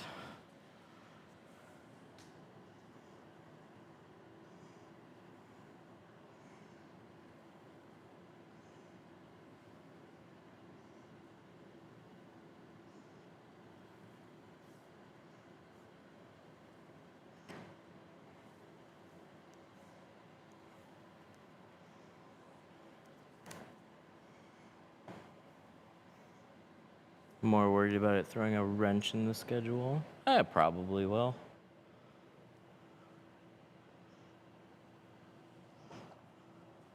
I mean, you're trying, like, it's a tough thing to automate. Automate pricing and immediate responses back to people. I think what a good fit would be is to kind of use it halfway. So it can know your services, it can know all the common questions, and then coach somebody up to a pricing point. And then when it gets to that time to quote a person a price, it'll say something along the lines of, I'll have a teammate reach out to you very shortly to quote you an actual price. Then you could have an option to text them or call them. So like it engaged the customer enough to get you most of the way and cut out a lot of the repetitive stuff. But it didn't throw a wrench directly in the schedule because you didn't give it that type of control to do.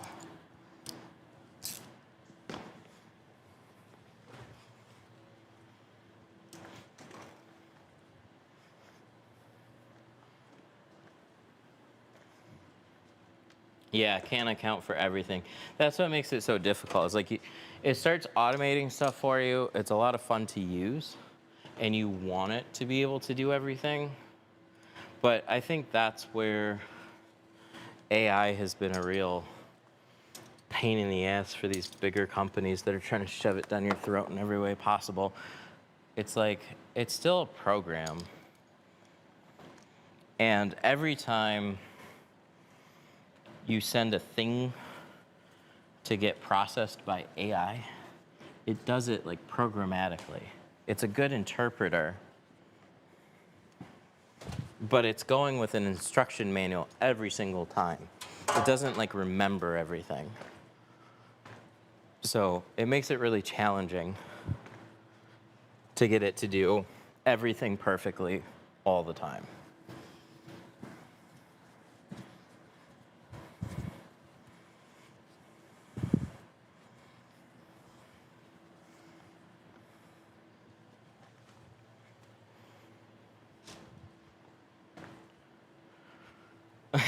Do you use less pressure in your keg now? No, I'm just using yesterday's keg. So when we get about that low, it lightens up a little bit. So I'm gonna do this.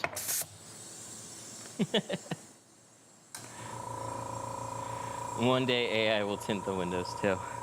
Dude, the humanoid robot stuff is crazy. There's so much money and attention being dumped into AI glasses, AI, or like just a form factor. Smart glasses, AI, and humanoid robots. I just want one to hold a camera. I want a little robot that I can say like, go over there and point the camera this way. That's as close as I got with these so far.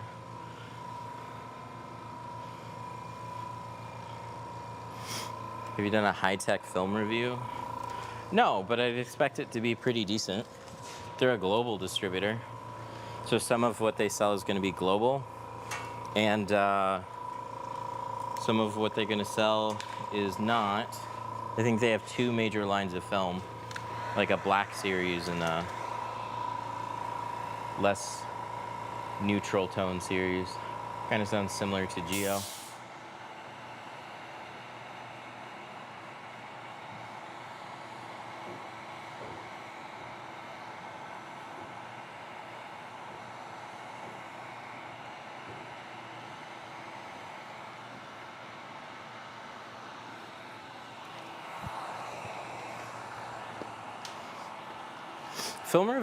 Film reviews have always been kind of difficult for me because I don't feel like they'd be very interesting and they'd be a lot of work.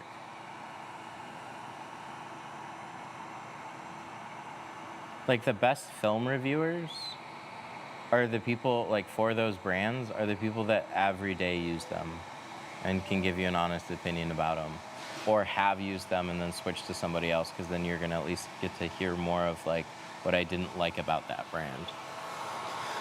But like just picking up a few rolls of film, throwing it on a car, I'm gonna be able to tell you like some tint or ease of use and color tone and that kind of stuff.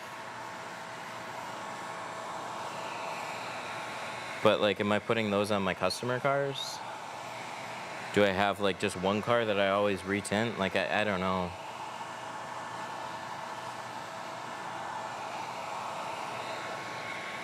I feel like the best film reviews would be like living with the brand for a month, putting it on your own car, putting it on all your customers' cars. But then am I just like doing tint jobs for free for people? Like, I don't know. I've never figured that part out.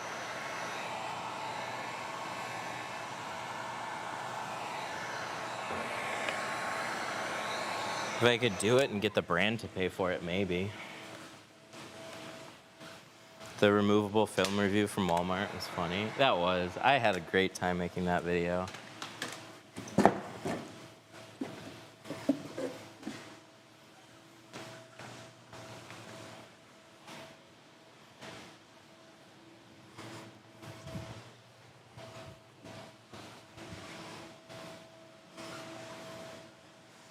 Oh, and that's another thing. Like, if I can't have the brands pay for like an actual film review, then it becomes what? Like a biased film review?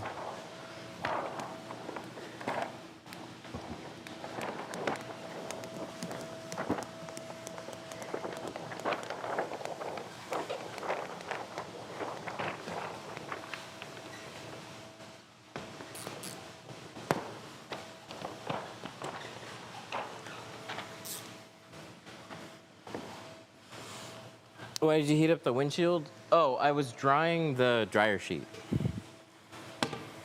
I should have applied the dryer sheet earlier, but that's all I was doing. Dryer sheet goes on wet, dry it out, and it works as I need it to. We're doing a 50 on this one. 20 on the front doors. We did 35 over the back to darken it up a little bit, and then 50 on the windshield.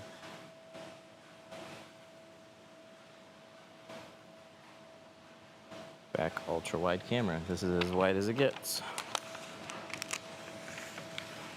We're gonna take our safety cutter, trim that around, trim it shy. What's a dryer sheet? Let me ask you a question. Do you wash your clothes?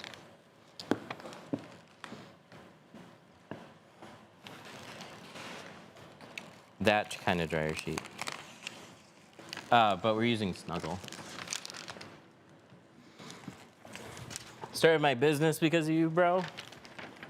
Hell yeah.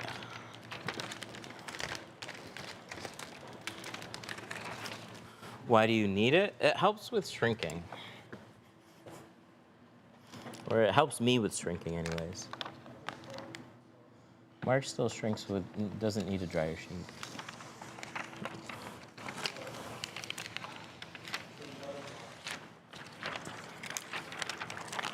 It makes it smell fresh.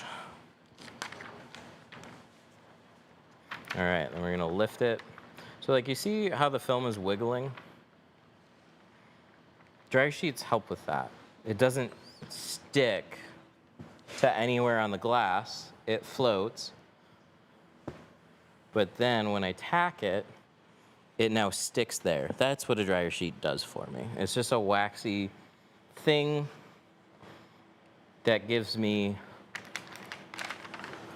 a little bit of an anchor and tacking system. Why does your dryer sheet stick so much better than mine? Because it's Snuggle.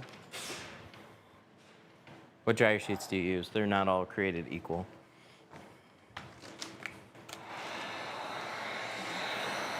And even then, they don't always work. Some use Ivory bar soap, Bounce, try Snuggle. Okay, here's a crazy fun fact that I learned about Bounce a couple years ago from the community. So many people are using Bounce that somebody in tinting found this out. Bounce changed their formula at some point, and it used to work really well for most films, and then they changed their formula and it just got less sticky. So try Snuggle. But that's why I like Snuggle over even like Ivory soap bars. It's got a good amount of stick. Ivory soap just doesn't quite have that stick with this film. It's pretty good, but I like a little bit more grab. Dry shrink prep sometimes was like way too sticky, but it just depended on, I don't know, it's hard to nail down. I don't know why. Sometimes it was perfectly fine. But I like using dryer sheets more because they're a little bit more foolproof. It doesn't matter how much you put on. You can soak down the windshield, slather as much dryer sheet on it as you want. It doesn't matter. So it's a real hard thing to mess up. Why not just wet shrink? I don't like wet shrinking. Wet shrinking's cool. I just like dry shrinking better. I can do it more evenly. Wet shrinking, you're more focusing on like bigger individual fingers, but you can pocket shrink them. So it's like, it's definitely like you can do them pretty fast. It's not so much a time thing. It's more of like an evenness thing. Again, it kind of goes back to, this is how I learned to do stuff very early on. And I've dabbled in some of the other things, and I just prefer to go back to this.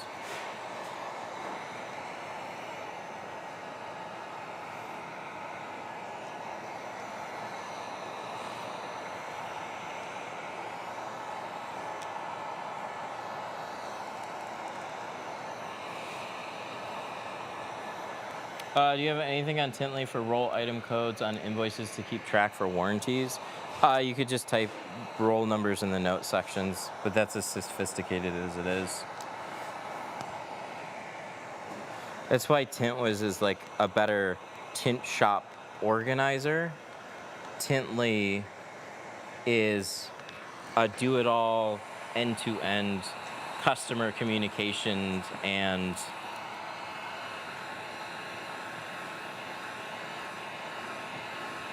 like scheduling program. But like invoices, scheduling, and communication. That's like where it really shines.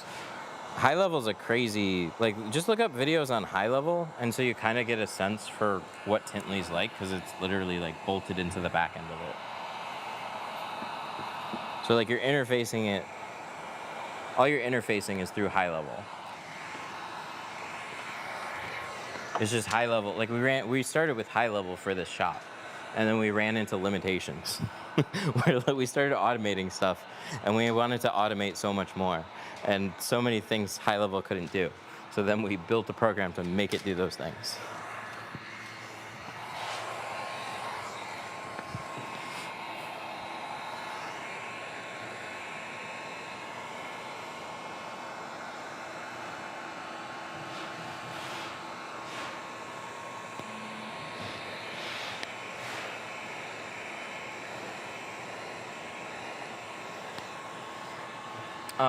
Can I ask some of you guys that are watching, what phone system are you using?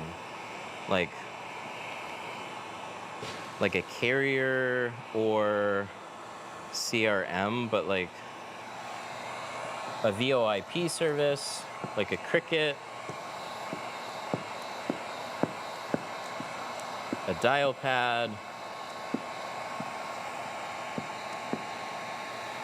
Because I'd like to have a few integrations with our calendar where all the leads that call you throughout the day are automatically imported.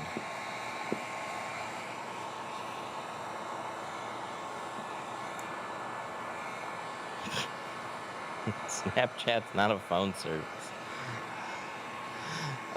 T-Mobile number, okay.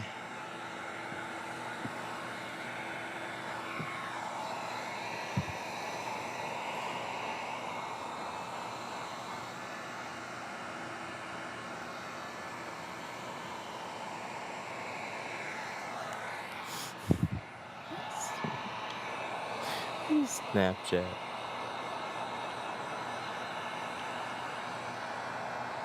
AT&T. So that's just another, like, people call this specific phone.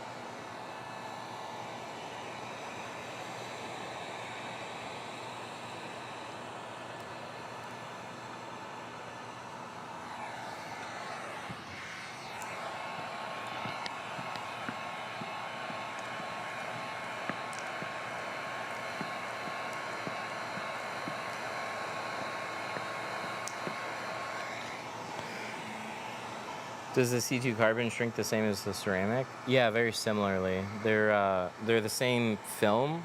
So like C2 ceramic versus C2 carbon. It's the same like base film, just with an added layer of ceramic to it.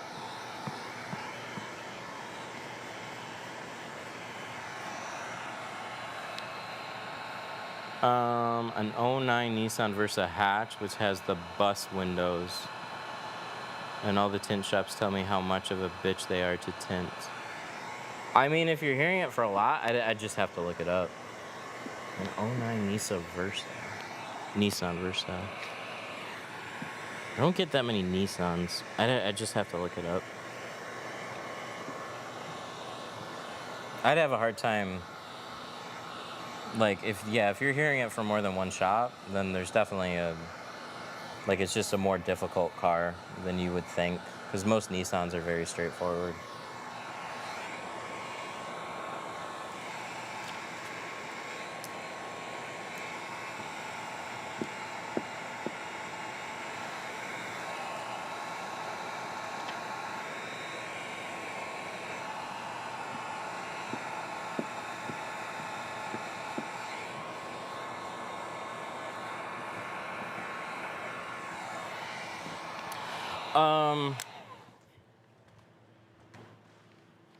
Does Tintly have similar transaction fees or accept Afterpay? Oh, so you can link that with whatever payment provider that you still use.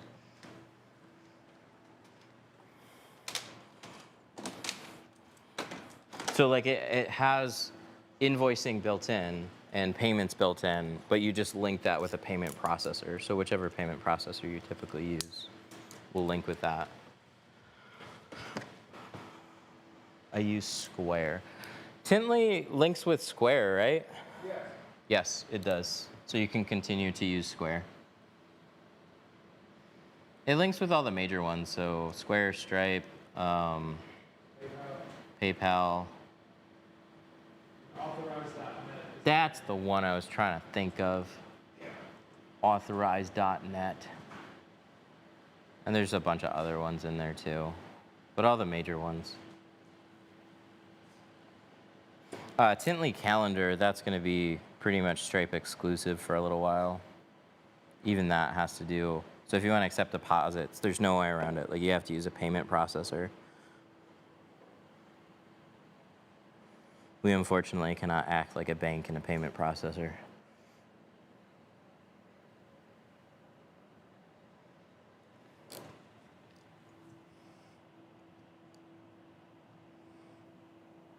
I gotta shrink that center a little bit.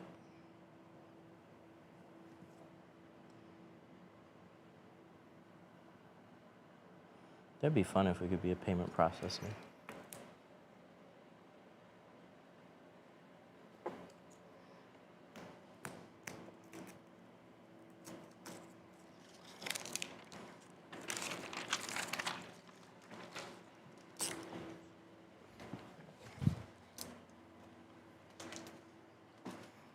If I started tinting for used car dealerships, would my Camry work, or do I need a van to start?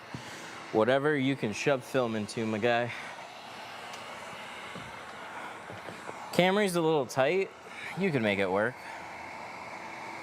Especially if the space that you're tinting for is a one film type company. I've worked with mobile tinters. One of them drove around in like I swear, I think it was a Scion TC. He didn't have any space, but he made it work.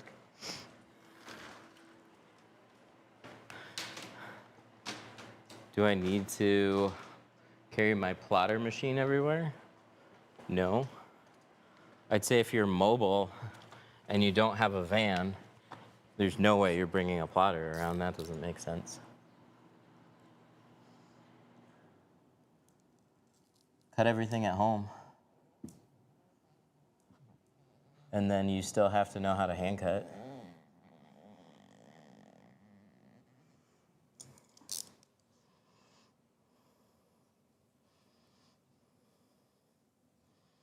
If you tint a windshield in a 25 Yukon, my soak rope wouldn't fit.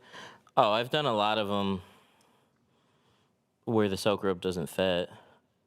You do the best you can. Tuck a towel into it.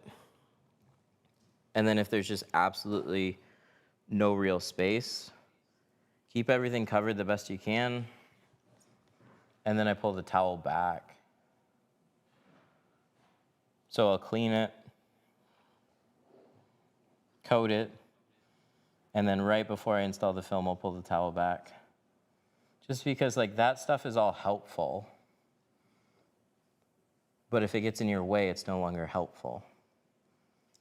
So you're not for sure always gonna have a water issue if you don't cover everything up. You just need to scoop up the majority of the water most of the time. So if you use it and then are just competent, you shouldn't have an issue. It's the people that the people that have the majority of the water situations, they're just generally unsafe. They throw a microfiber towel on the dash, they'll just throw it on there and half cover something up if they do at all, or they'll just wipe it up. You need to tuck shit into the front and catch that water as best you can.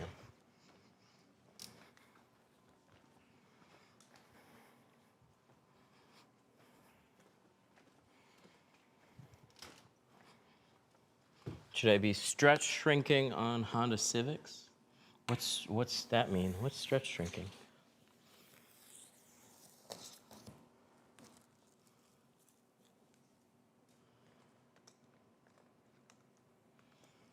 The white tape is cut guard, so we trim directly on that, and that keeps my blade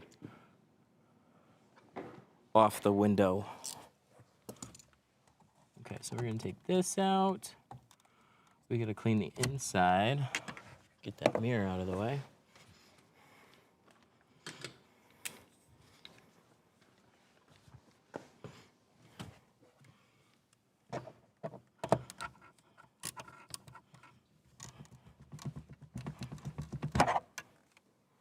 Pull shrinking? That makes sense. He might have been. I'm gonna wait. I'll get into that big thing about pull shrinking. And they'll be like, actually, I meant this. And I'll be like, well, shit. I learned tinting from you. Thank you. I appreciate that. Been tinting for 3 years now. Nice. You were right. Pull shrinking. So pull shrinking is just a technique. And if you find you have a very curved window, pull shrinking will definitely help you out. I'll do pull shrinking on any number of windshields. It's just, once you kind of get a knack for what it is, it just helps you flatten out the film. You're not pulling it hard. You're flattening out the film so you can hit it with a heat gun more evenly. I like this dual angle setup. Bless you, sir. I appreciate that. You tuck the towel in? Yes. So I had space for both. I had a rope and a towel in there this time. If I didn't have that much space, I would specifically just use a towel. But I always tuck them in to the dash because water runs down the windshield, so you need to catch it. I gotta grab that other seat cover. Oh, I guess we can put this stuff away then.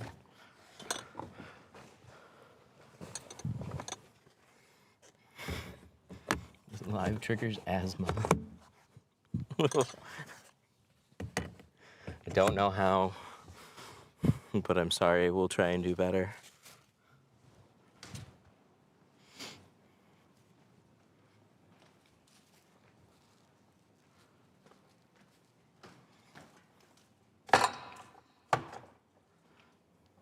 This goes in that.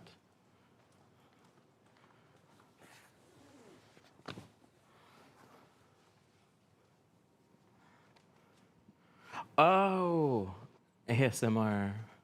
That's a text-to-speech thing. I was like, how do we do asthma?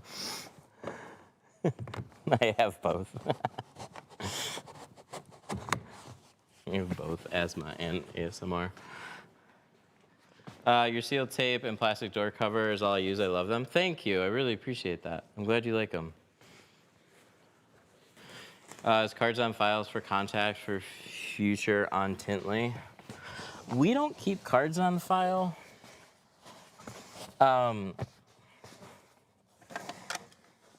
We still run them, mainly because we've been using Zettel and we just have a better processing fee through Zettel instead. Mark, on Tintly, when somebody leaves a deposit, is it optional to store their card? I mean, I know through Stripe you can store payment information. But it's more payment processor stuff? You can do it through Stripe. We would just have to look to see if you can set it up that way through the API to like store the customer's information.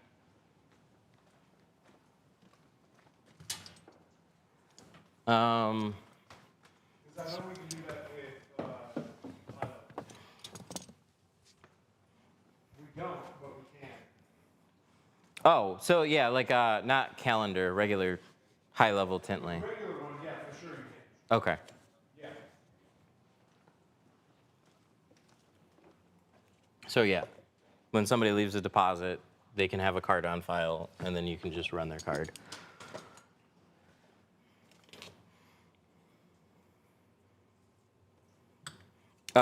But that can get a little messy. Just with, like, some customers probably wouldn't care or know, and some might, so. We just run a card when a customer's here anyways, but we do have that option. We just choose not to use it. When would you use the green paddle versus the tint brush? I would always use the green paddle versus the tint brush, personally. Because the green brush is, or the green paddle is thinner. So I can just squeak it into tighter places. They do the same thing, just one is thinner than the other.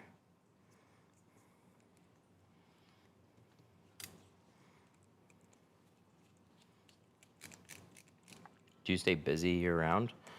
Yes and no. So no. Things are definitely slower now. In the fall, wintertime, things slow down. You can't say exactly how much they slow down. Some weeks will just pick up and be busier than others, and the calendar will kind of fill itself out. And then we'll just have days where we just don't have an appointment.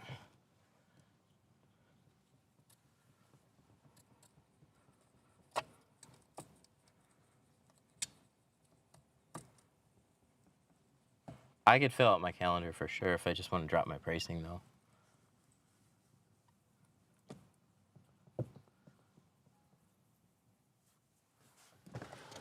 We get enough leads for it. We just tend to weed out a lot of people because we're more expensive. But if I put a sales guy specifically on it,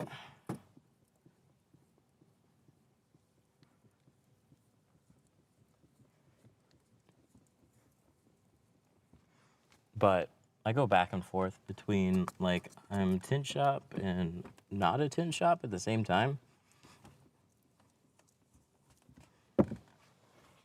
So like I'm not trying to do 2 to 3 cars every day. I'm trying to fill out my schedule enough and then have some free time. So I go back and forth. I work hard and then I don't work hard. Or I get distracted and I need to get other stuff done. Like spend a day on setting up, actually more than one day, because this always happens. I get distracted by like all these fun things. So like cameras.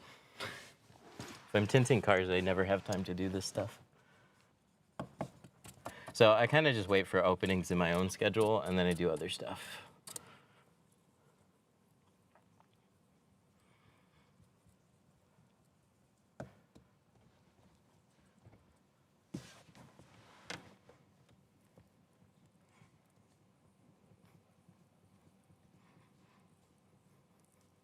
Yeah, this is a scraper. We're not a squeegee. It can have a squeegee blade on it.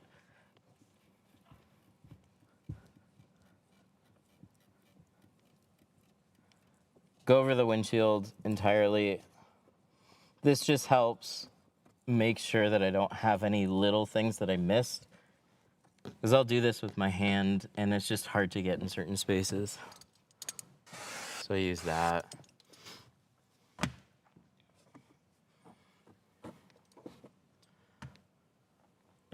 I want a wider scraper, though. Give me one that's like twice as wide.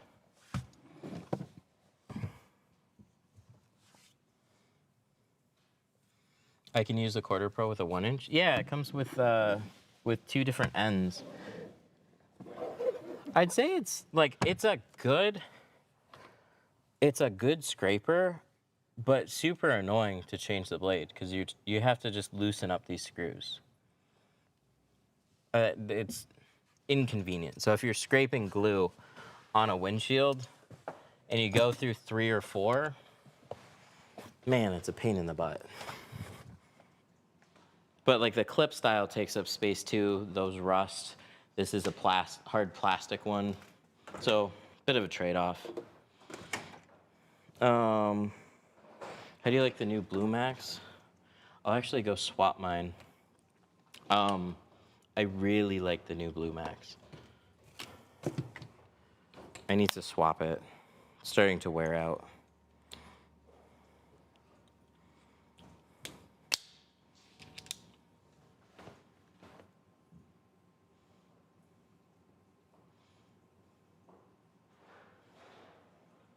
Hey, I'm live. Do you want me to call you back once I'm done? Okay, is it with the order I placed or something else? Okay, I'll call you back once I'm done. Bye.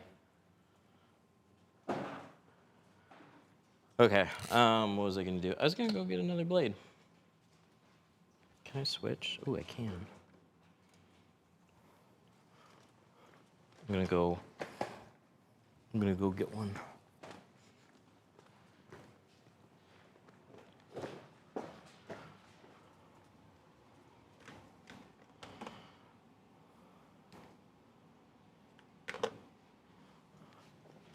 Oh, it didn't do that far. I thought it was going to. I'll keep a few over here.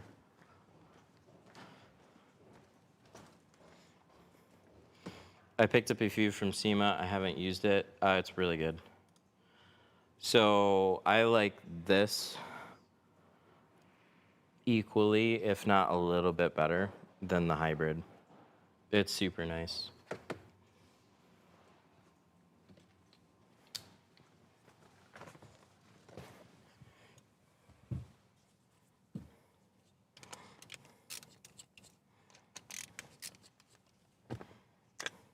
So if I drag it over the top edge of the window, it starts wearing down that's what most of my squeegee blades start to do. I tend to do that, put a little too much pressure where this part bends over the top edge. Other than that, the blade is holding up like super well. I can tell it's getting like a little less sharp, but it's still doing a really good job of squeegeeing. But when it's fresh, ooh, it's so nice. Getting to tint with a whole store next to you is truly the dream. I know, it's it's really nice.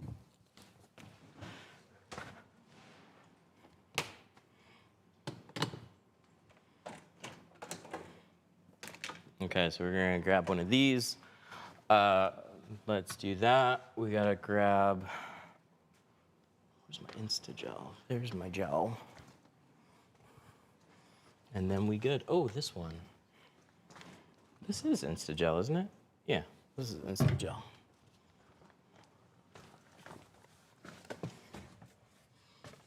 Percentage of tint on the vehicle. So this is 50.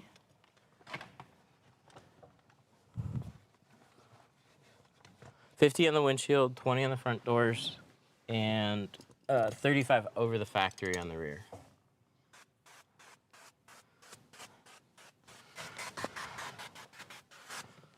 I love when the seats go up and then you can just sit in the middle.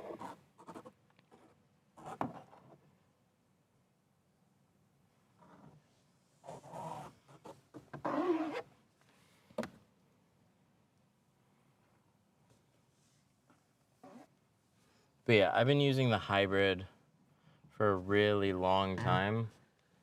At this point, I really like this one instead. A little bit more in a lot of situations than the hybrid, but I still like it's very close. I'd be happy with either one, but I liked having a cropped blade. So I've been using this a little bit more.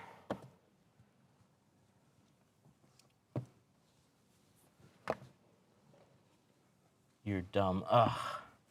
Shit. It got me. Sorry, we're gonna pack it up now. What percentage of revenue comes from tinting compared to the value you bring, like tinting tools and blah, blah, blah, blah, blah. I mean, we're a tool distributor more so than a tint shop by far.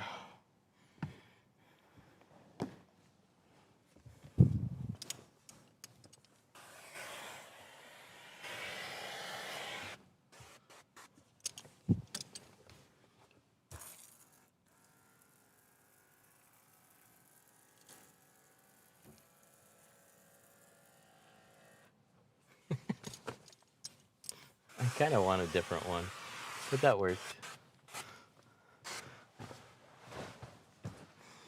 What side do you use on the hybrid? I use both sides. I could be blindfolded and I couldn't tell you which side is which. They're both equally as good. It's two different hardnesses that aren't very far apart, fused together. So it's just hard to tell for me. I kind of feel a similar way about the tri-edges. There's a hardness difference, but it's kind of hard to tell.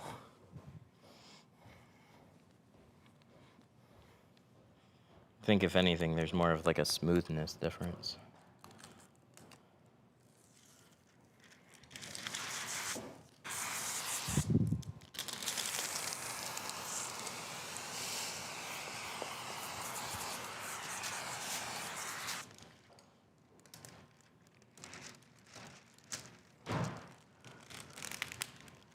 You deserve all the success. Thanks for the help. I appreciate that.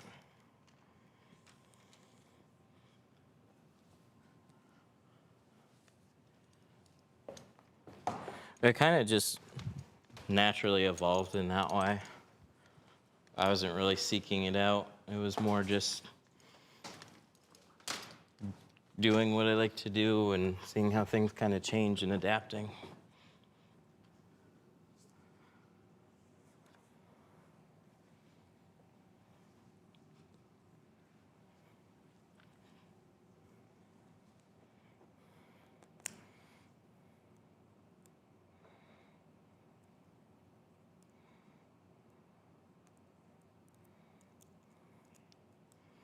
I mean, I love playing around with all this stuff.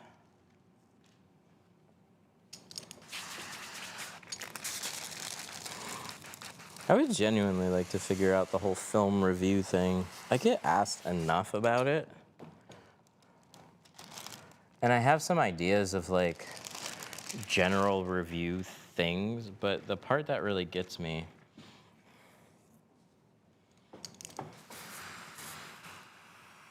is like cheap films versus expensive films, and really just trying to have some definitive things where you could see, oh, this one's gonna probably fail early because of these reasons. That's really hard to prove in like simple testing.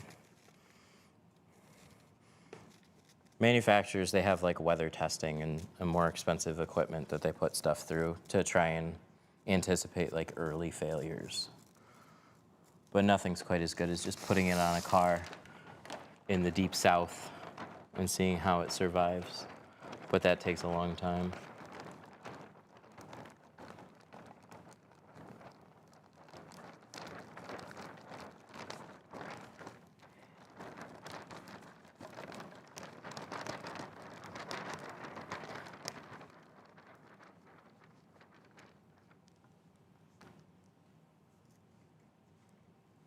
Does the tint eye smaller pay the police fines for illegal?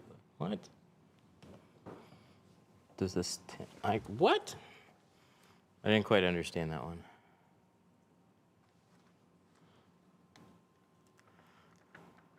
Yeah, tinting windshields is an at your own risk type of thing.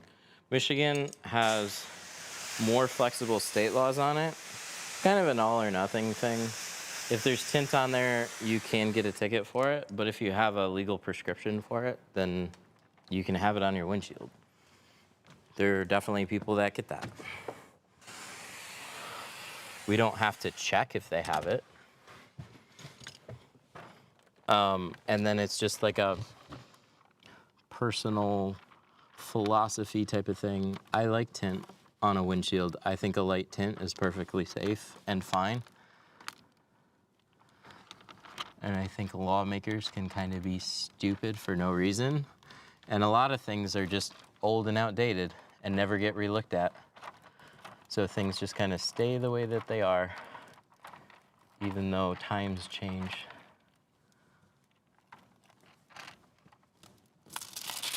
So like there's absolutely medical reasons why somebody would get their windows tinted for migraines, for skin conditions.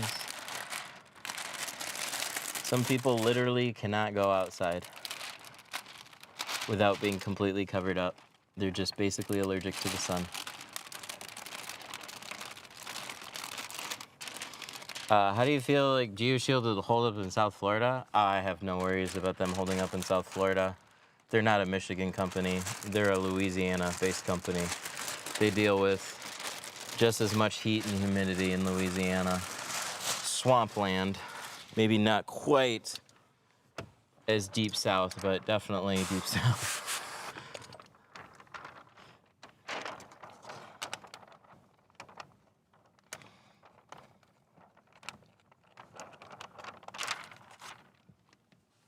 Good films, good people, they're everywhere.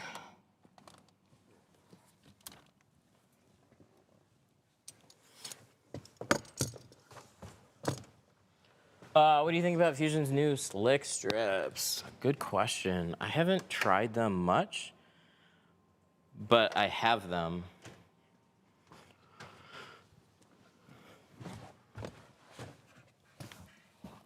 They seem to stick better. I like them, I immediately like them better than slip tape. They seem to already stick better than that, and they advertise sticking them on squeegees. What I didn't realize when I first stuck them onto something though, is they have a clear liner on the top of it. So you peel it, you can put it on something, but you also just have that clear to peel off. And it's kind of hard to see it and peel it, but it's definitely there. So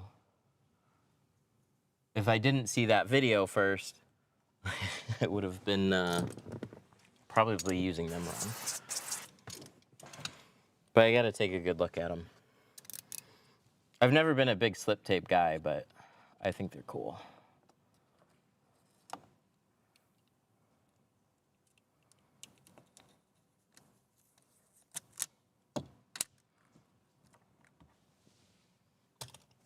There's nothing but dudes in here. Yeah, it's tinting, bro.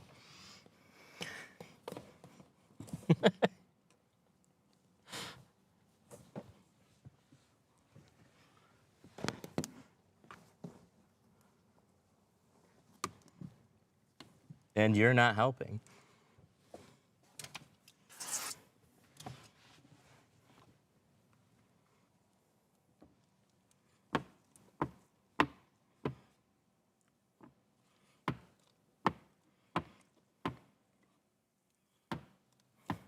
Girls are the best customers. They don't even look half the time. Oh, certain ones absolutely do. It just depends.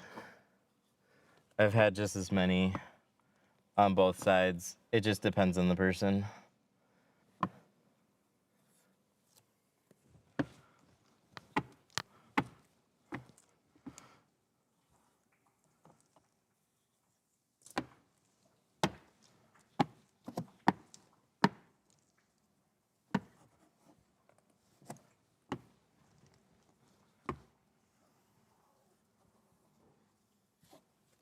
So what I like about this is see how far down that gets? It tucks all the way into the bottom. That's why I like that type of profile on most tools.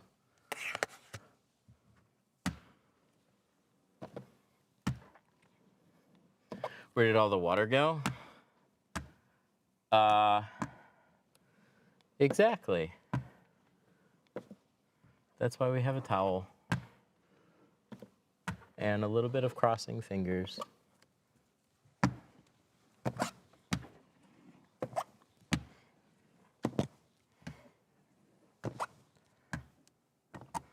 That looks like the same spackle knife my Uncle Jorge uses to finish drywall.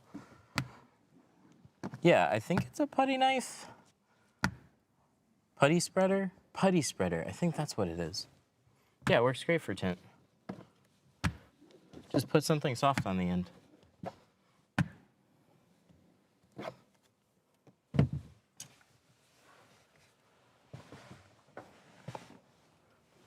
By now you'll hear me breathing hard AF. Dude, I'm holding it back. I'm trying to be a little quieter. Trying because I know, I get the comment. They're like, dang, you're breathing hard. And I say, cardio, I need cardio.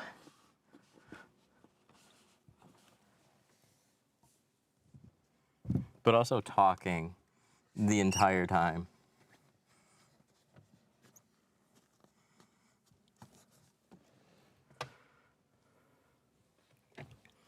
But I think most of the chat is nice to me.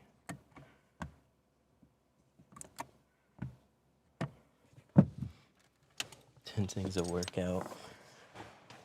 Not as hard as some. On a windshield, it's a lot of up down. And back windows, a lot of jumping in the car.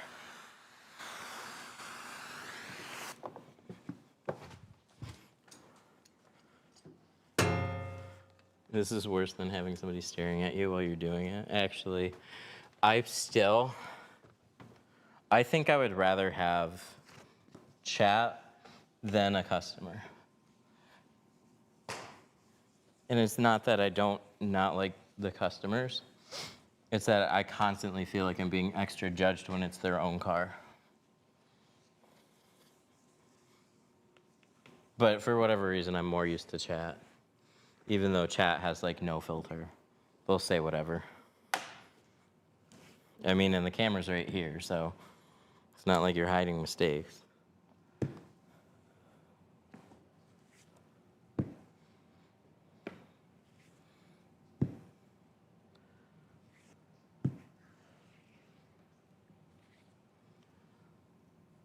When I shrink rear windshield, sometimes I'm getting smileys or waves. Yeah, that's tension. You don't want to create too much tension. Too much tension keeps you from smoothing out the film. So you shrink the film enough to start pulling to the window, and then that's what you brush forward. So if you keep shrinking those smileys, that's just adding so much tension to the window, it can't possibly just lay flat. That's where you get all your problems from.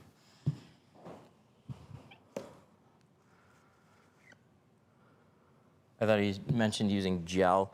Oh yeah, and somebody asked if they're all the same. They're not, but I haven't gotten anything more than Important Sauce and Insta-Gel. Both of those are safe for tint. It's been a hot topic for a little bit now.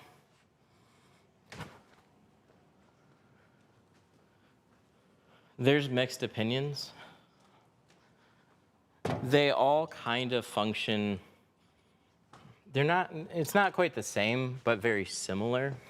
The biggest difference between any of them is going to be the thickness of the gel. So when we spray it, like on this windshield,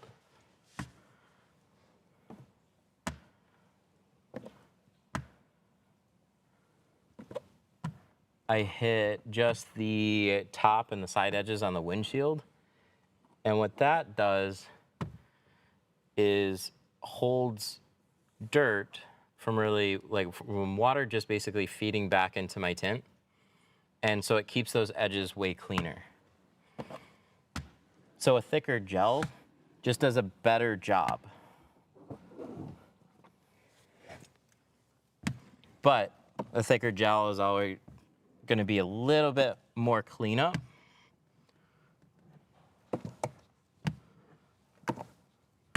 And I'm just using it on the edges. So I'd say Important Sauce overall is really good. I like it. I like that it's a little bit thicker, but it's more expensive by a lot. So I'd probably reserve it for harsher conditions. And the vast majority of the time, I'm perfectly fine with Insta-Gel. I just don't really get that many scuzzy cars. So most of the time, I'm just gonna use Insta-Gel. But for the longest time, I haven't been using anything. Just soapy water, but it's been very helpful. So I'm gonna keep using it. Every windshield, I'm gonna hit the edges with some type of gel.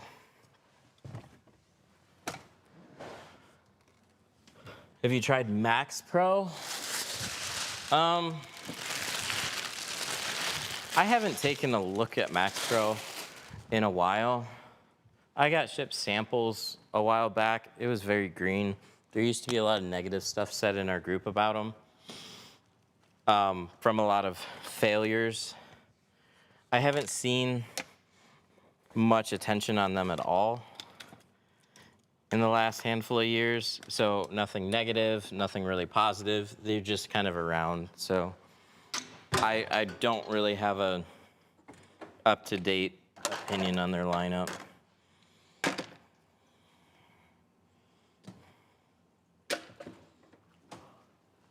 So, I mean, this gets back into like film reviewing. Like, what do I do? I get asked about my opinion on so many films. I don't have time to thoroughly test every shade, every lineup.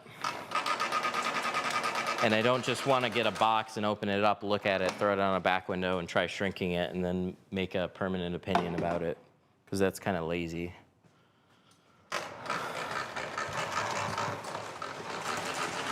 But like, I can speak a lot on geos because I use them every day. And there's other opinions that I kind of form because I've used other film lines. I know more about manufacturing, and a lot of it is just branding with a twist. So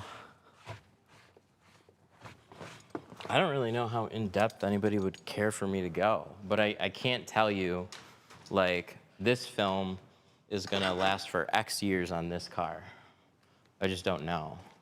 And like, that's the one thing I would like to test the most, is have like this is a 3-year film, this is a 5-year film. This film's gonna last forever. Like, I would really, I think that's what everyone, tinter wants to know, is like, they all look, or a lot of them look fine enough, but is this gonna come back to bite me in the butt in a year? I just don't know. Expel claims 12 plus years. Yeah, and they're the type of company that if they had some type of early failure, they're gonna step up and they're gonna take care of it. So like, that 12-year doesn't really matter. But I believe their films are definitely gonna last a long time. I think Geo, Solar Guard, Lumar, Suntech, Solar Effects, Global, I think all those companies are gonna last a similar time frame. I think some of their film lines are gonna have earlier failures, and some of it can just be chalked up to a bad run. They fixed it, the company's good overall, life moves on. You're always gonna have some failures.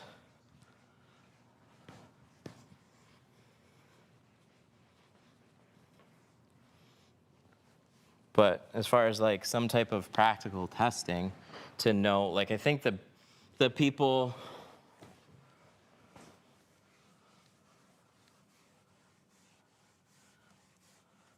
I think some people would genuinely just want to know if something's gonna feel like it's gonna survive a year, or if it's gonna last longer than that. Like, the early failures are really what people have questions about.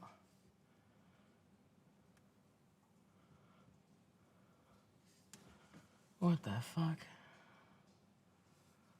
Oh, what the fuck is this? I don't know. I got 1, 2, 3, 4, 5, 6, 7, 8, 9, 10, 11, 12 dots right here, and everything else looks good. Fuck me, dudes.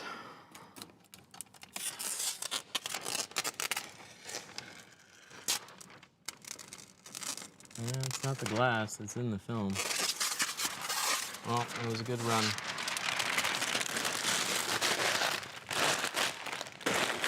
Yep.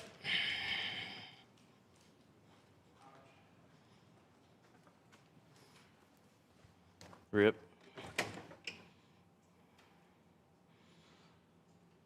I don't know why that happened, but it happens, that's for sure. Especially after all the cleanup, too.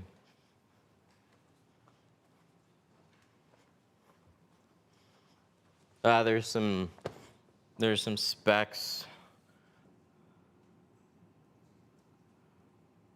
Use the tape to get the contamination out. No.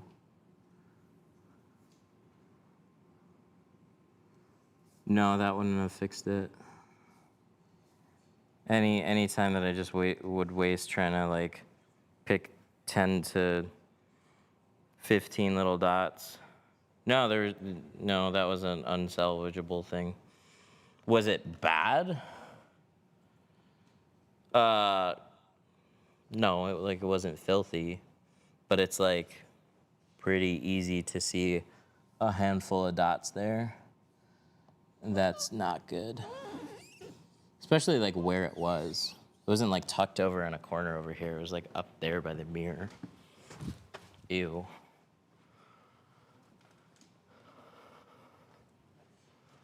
So we go again.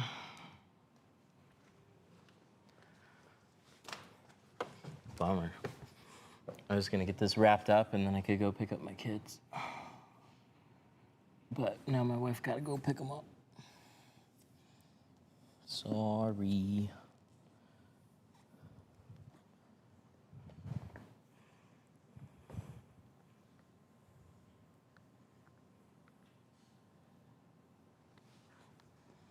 You think Instagel would have helped that? Oh, I used it. The answer is no.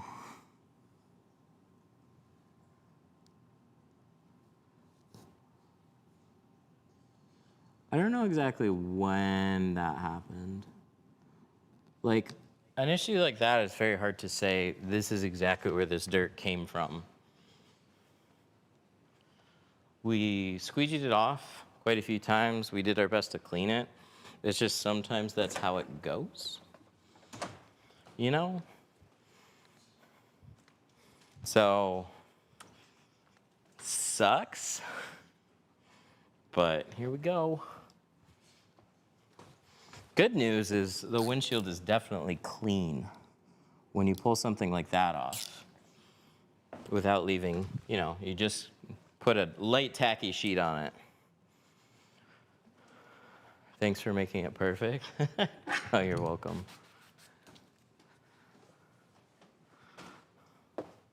I love your passion or professionalism for being picky.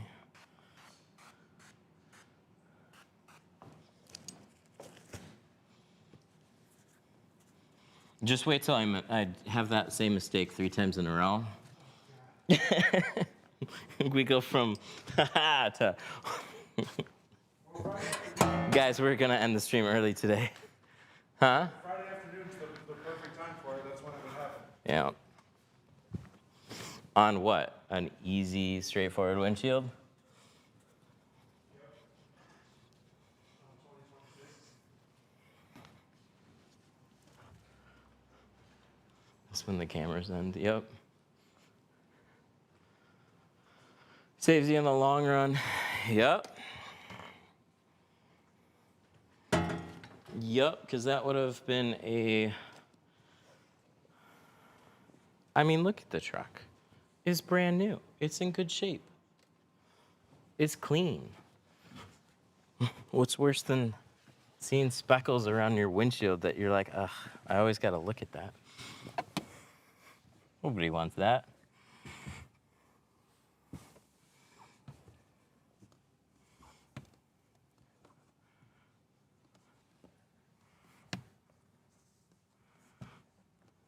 Did you change your seal guard tape by chance? Yeah, a little while ago. It says new version. It went from being the tear one to non-tear, but it sticks better.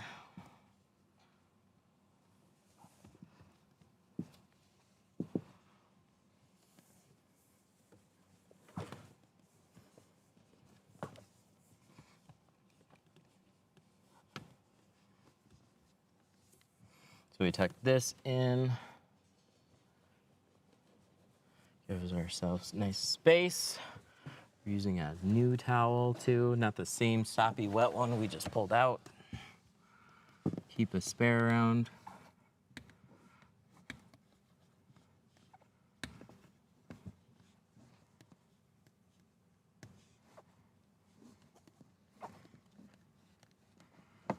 People say you can bottom load without shrinking, but when I do, I still get fingers. It's a mix of things. You definitely still have to shrink certain vehicles. Your adhesive, your soap mix are gonna play more into it. But you get a better chance of evenly distributing the film.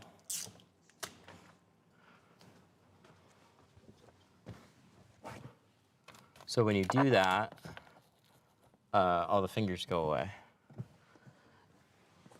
If your film isn't quite as tacky, your soap's a little bit heavier, you're not really giving that glue a chance to grab as hard.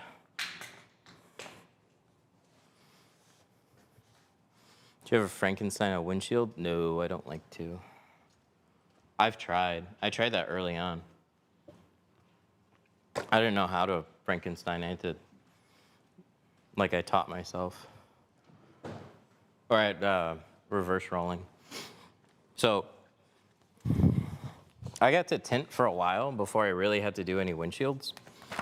And then even then, when we did a handful of windshields, we would have some extra help. But then I was on my own, mobile, going to places that just had techs, no window tinters. So I had to do everything myself. And I definitely had my fair share of oopsies with windshields, trying to Frankenstein them. But I just did the best I could. And then I got so sick of it that I taught myself how to reverse roll. And there is just a smoothness difference. So much easier to get the film nice and smooth on the glass. But the part I don't like about reverse rolling is all the little steps that can make it pick up a lot of little specks. So kind of like we saw with that. Why did it happen? Dude, I don't know. They generally turn out really freaking clean, but something happened somewhere. So we're gonna do pretty much exactly what we did before, and it should turn out better, but sometimes it's just hard to pin that down on what went wrong.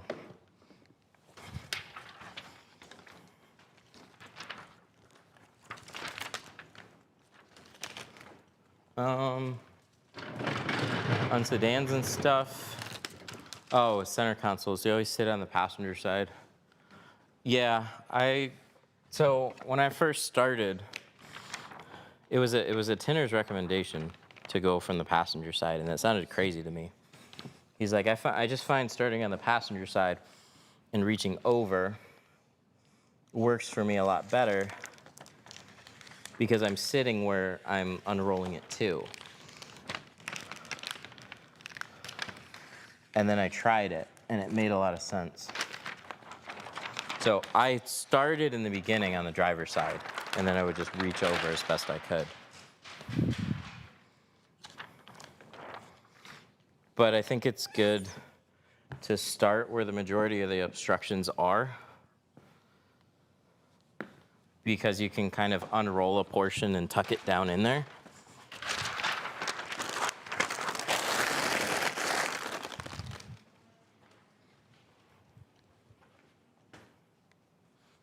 Oh wow, I even put the heat guns away.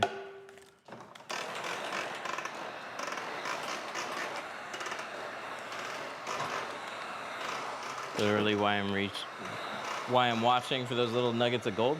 What? You're not just watching on just, hey guys, this is how we tint a windshield for the 100th time in a row.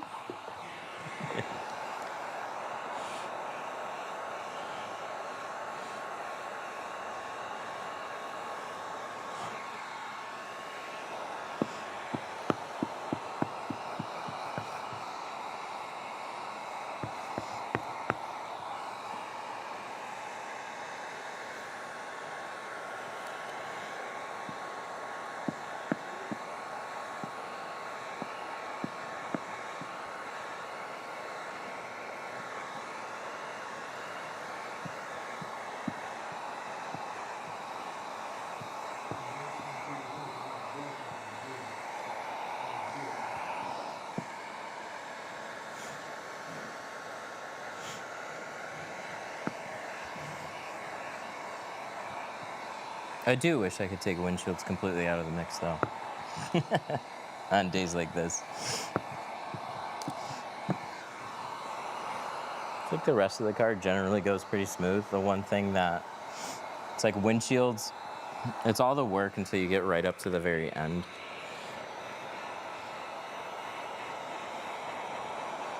And then you're just like, ah shit, we're starting over. That one always hurts.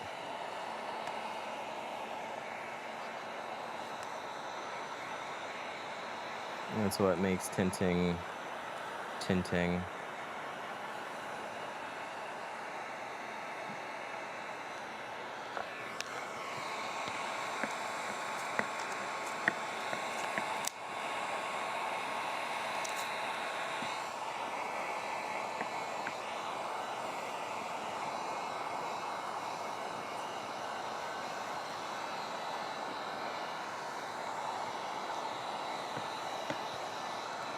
Yep, waiting for it to dry. You know, that's a selling point on dry shrink prep.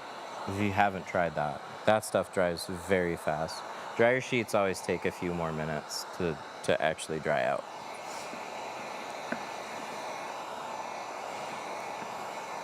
But it's got the right type of stick for me.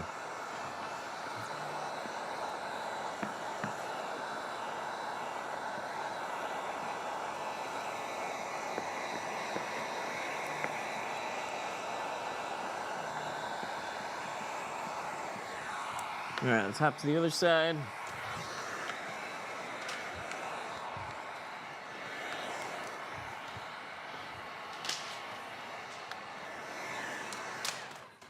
No.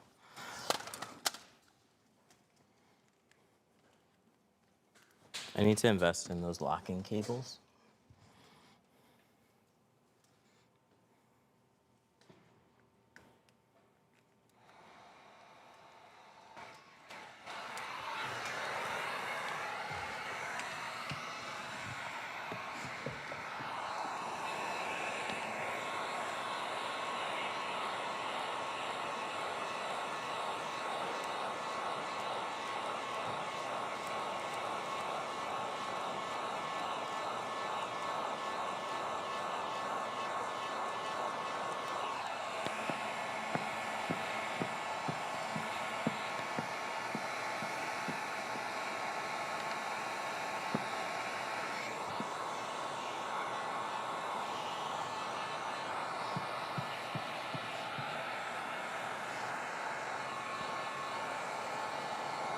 That's pull shrinking. Right there. I didn't use it on this corner because I didn't need to. But anytime I do this, you just flatten it out, you hit that area with some heat, you let go, you don't even really see how much you shrink it until you let it go. So like if I do pull shrinking here, just flatten it out, hit it with some heat, and you kind of just move closer.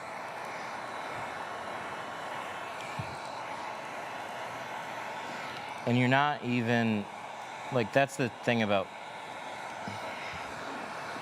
pull shrinking. It's like it's hard to tell exactly how much you're shrinking it, so you're kind of guessing. You look at little cues in the film, so you kind of get used to what you're looking for, but in the beginning, it's just like, I don't know, am I shrinking it? Just get the heat gun close, move it fast.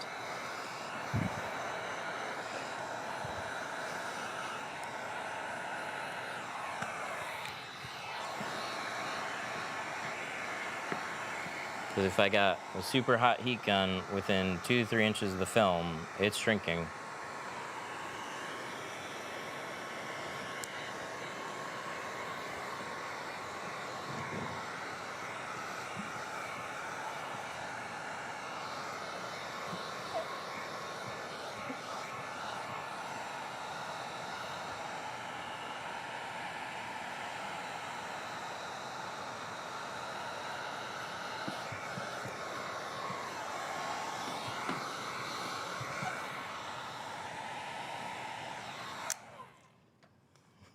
There's my homie Daniel.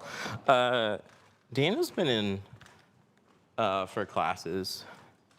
We just don't always stream it. So he was in earlier this week, Tuesday. He did a 1-day class. I was working on other stuff that day.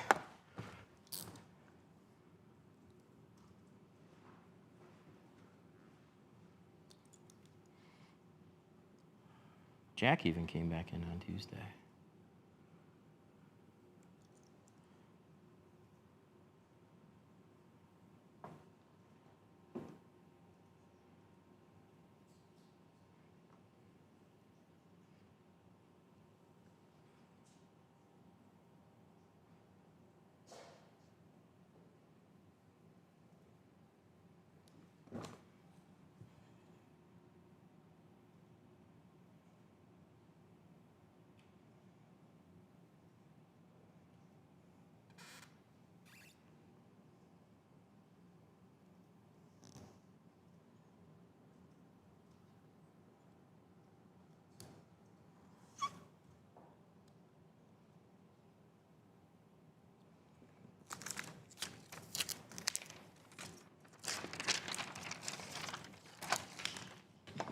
All right.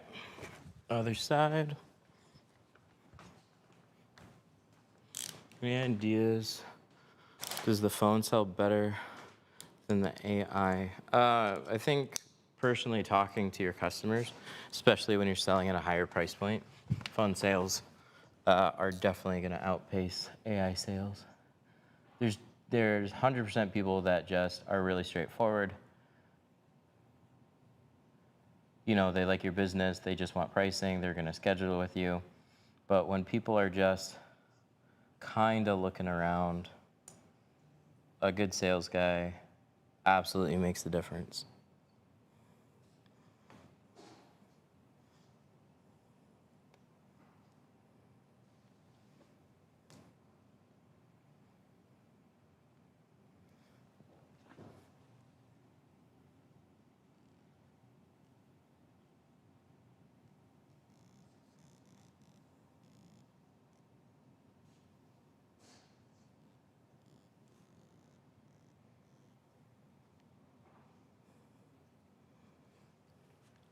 Are you scratching the window with that knife? Yes. We're publicly damaging cars.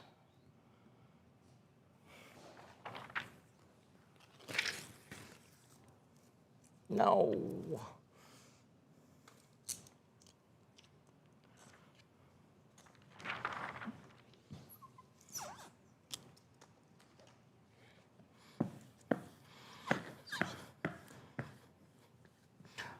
I think we are losing sales without human interaction.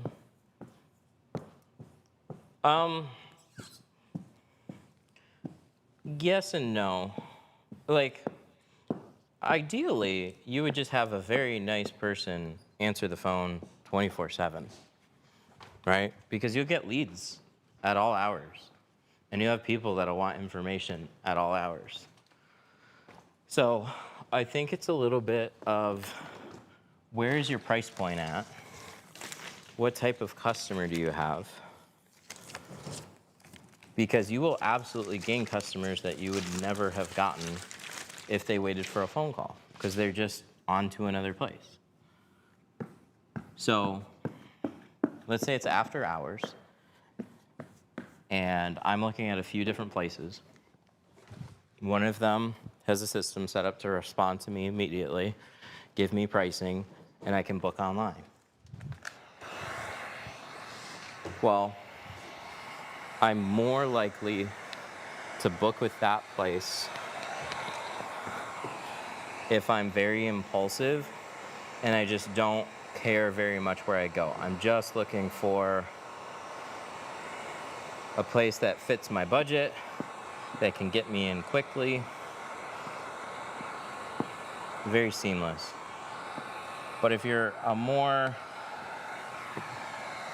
measured, discerning, like you're not in a rush, there's people that are definitely going to appreciate talking to a person. They don't care if it's during hours, they like your business, or they're quoting 2 or 3, they're planning ahead, they're scheduling out a week or 2, they're interested in getting more bigger services done. Those people, on average, are probably the type that want to talk to somebody.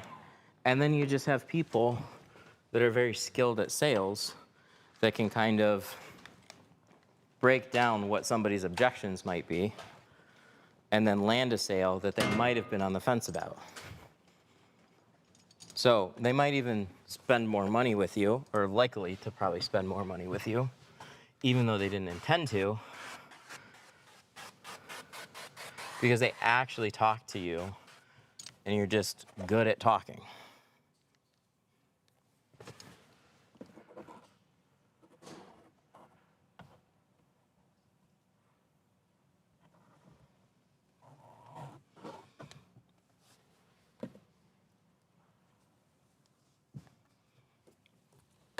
So I don't know, like most things, I think it's just not that black and white. In a grocery store, I tend to just go to self-checkout. I like to do things more online.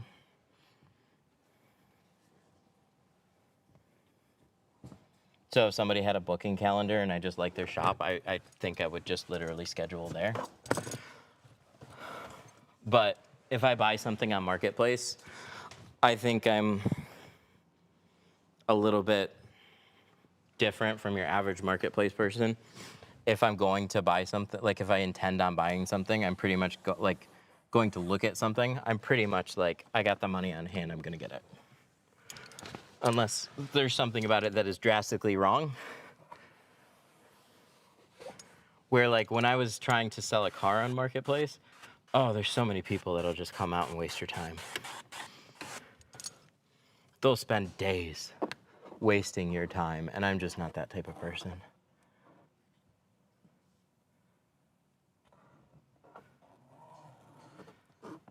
Is Facebook groups good for running ads? Yeah, absolutely. It's local community stuff. You generally want to be able to fit into a community though. Because if you just like come in and like, hi, we're a tint company, we tint windows. People don't like just being sold to. But if you actually join a community and, you know, start doing business with people or being part of the community, helping out, you just gain a reputation. And then you're more likely to get referrals that way. Gel. I forgot me gel. Me gel. Yeah. So, yeah, Facebook groups, local networking stuff. I don't know where to go for a lot of that because I just don't try.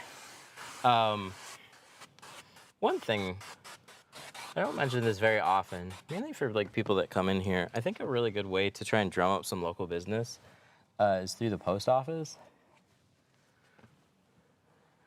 Look up EDDM.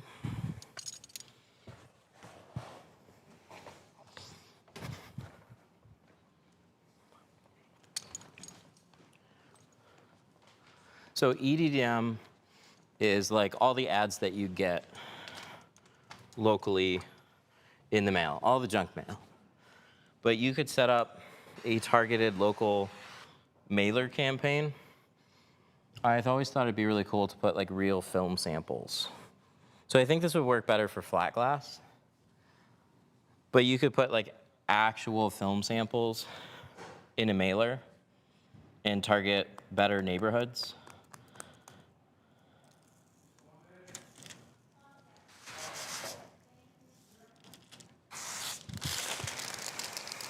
I always thought that'd be really cool.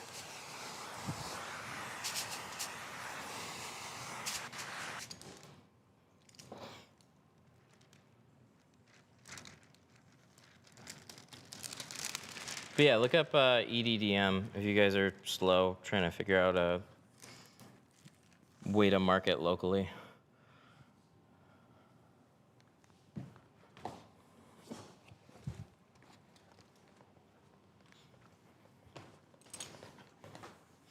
The doctor office collab for tint, that was a good, oh yeah, that would be a good one too.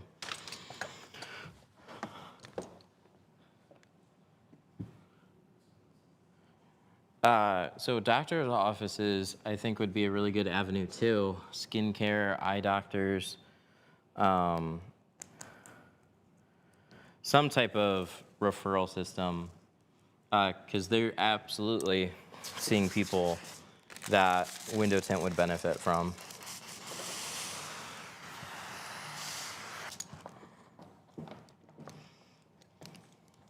Police department. Police department would be funny. You could drop off cards for removals. If you got a tint ticket, come to us. We'll remove it. And then somebody goes there and they're like, hey, that's who tinted my car too.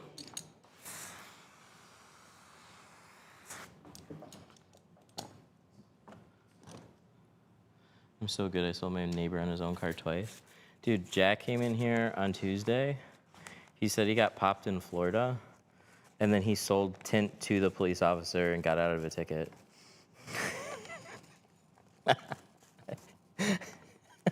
I was like, wait, how, what? How the hell does that happen? He's like, okay, so I got pulled over for speeding. And then the cop mentioned my tinted windows and he was gonna write me a ticket. And then I said, I'm a window tinter. This is what they're gonna meter at. Cop pulls out a meter. That's what they meter at. And then he turns off his body cam and starts out talking to him about window tint. He's like, wait, you're a tinter? I got a new truck. I need it tinted.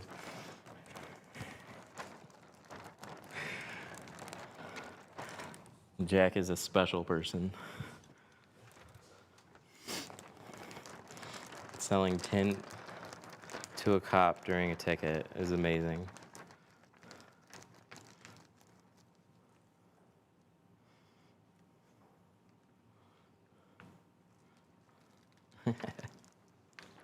He had, I think he got 50. He had 50 or 35 on the windshield and then 20 on the sides. But Jack's not quite like a window tinter. Like he worked here for a while. So he's like, I probably oversold myself. But they didn't write me a ticket. It's like, oh, that's amazing. All right, round 2.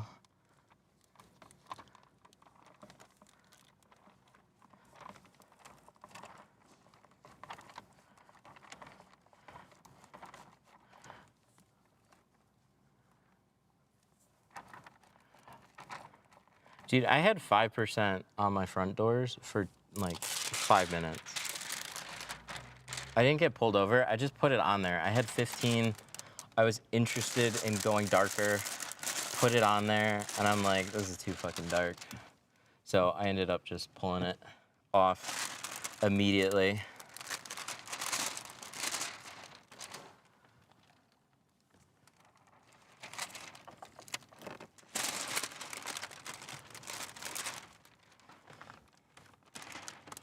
Why no gloves? I don't like gloves. Gloves make my hands sweat. Gloves aren't gonna keep it cleaner either.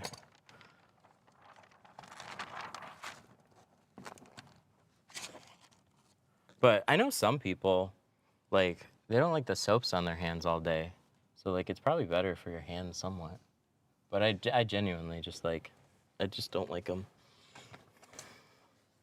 You can't feel the film as well either.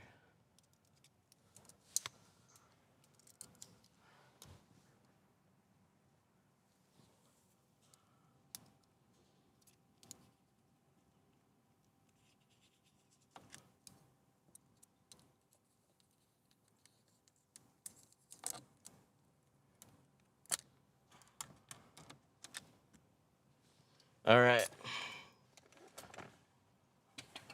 Oh, I put it away because I thought I was done. Silly me. You're not done. Do you wrap aside from tinting? No. No, I'm strictly window tinter.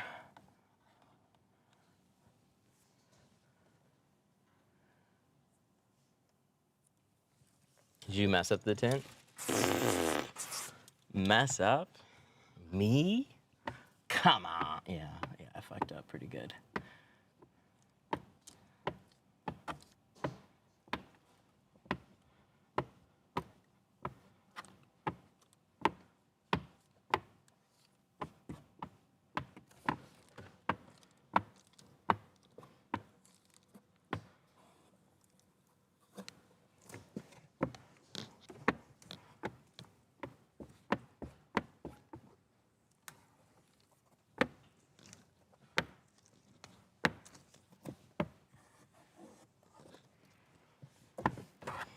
What's the duster looking squeegee? We call it the Slim Sweep.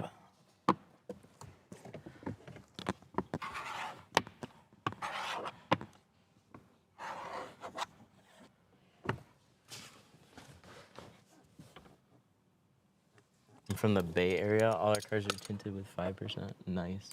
I just couldn't go that dark. That just wasn't for me. Got one little guy there.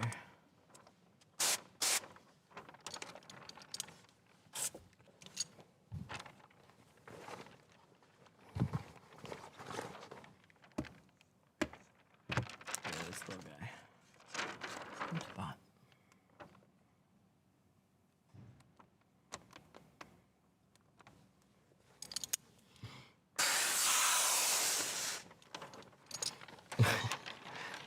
All my friends hate me. I wave to them and then they don't wave back. Oh, I have 5%. That would do it.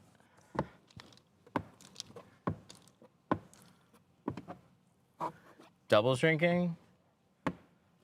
Yeah, double shrinking's fine. But what I would do is, like on a windshield, is I don't even really call it double shrinking. But some people do. When you cut and shrink a windshield,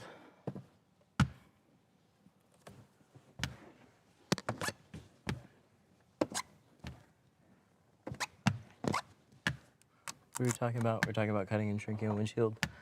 The top and bottom and all the edges, like there's all the big fingers and the waviness, right? So it looks flat because it's all spread out on the window. But when you trim it, some of those fingers and that bunched up area was all connected. So after it gets trimmed, you can have little wobbles and fingers on the top and the bottom edges. So I just take a heat gun and I get it really close. Some people pull the film back up and like lift it off and then just re-shrink the top and bottom a little bit to just tighten it up.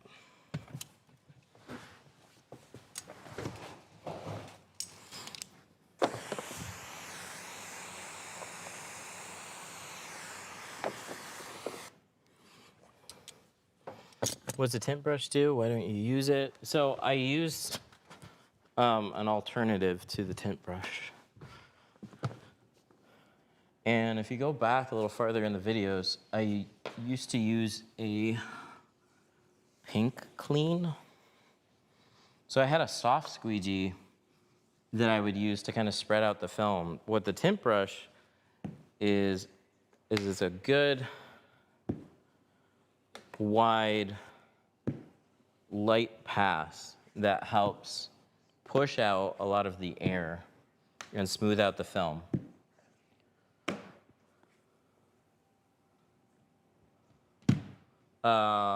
Yeah, like some people said, or the back of their hand.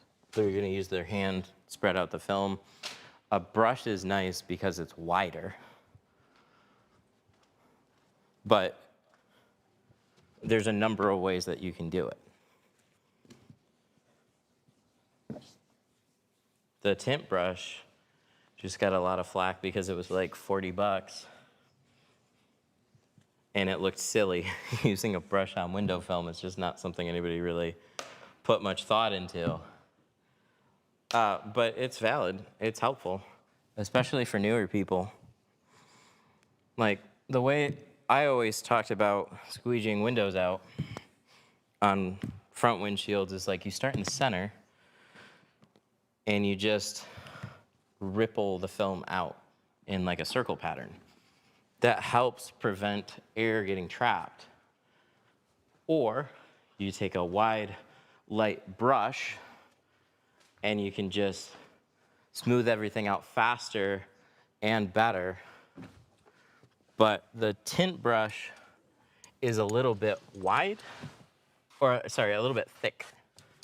So the tint brush is like, maybe like, sorry, I'm trying to, yeah, right there. Like that thick, where this is really thin. So this can reach down into areas that the tint brush can't.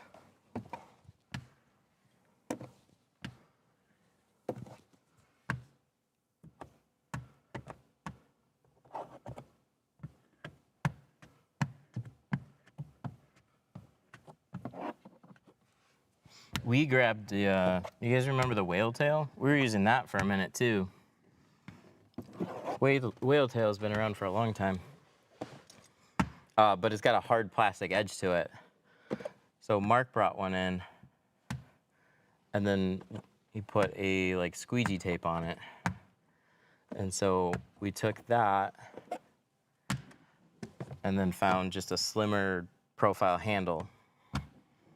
And so it's just as wide as both a tint brush and a whale tail, but it's got a thinner profile.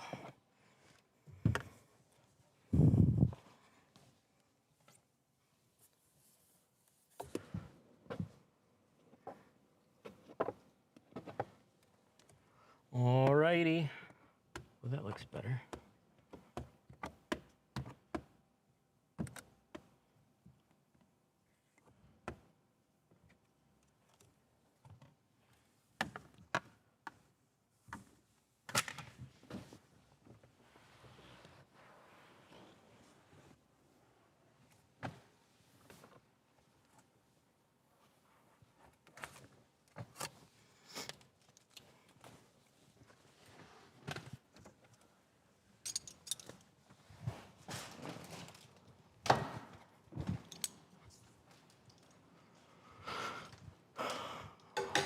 Just some cleanup.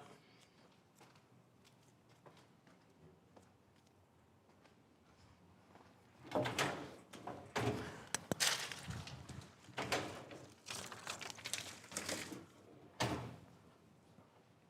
do you prevent dirt from pillars? One thing that you can try is just wiping them off. Wiping them off and then hitting the edges with a little bit of gel. That'll help keep dirt from feeding back in, and then everything you're squeegeeing off the windshield is winding up on the pillars. So make sure after you squeegee off the windshield, you give the pillars a good wipe because the film might brush against it during your install.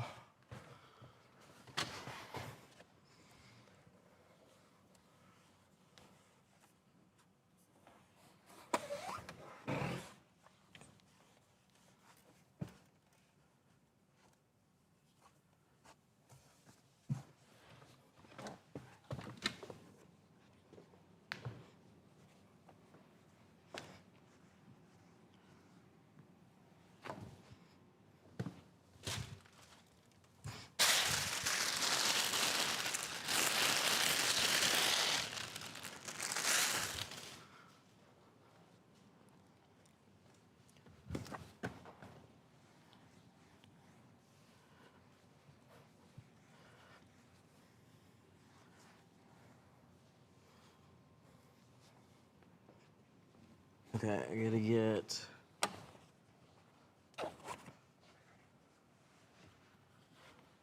get the mirror, and then we'll be all good. Marshall Matthews.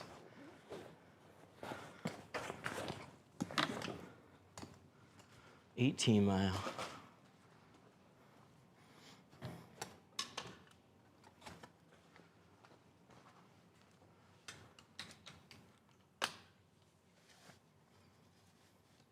Mirror.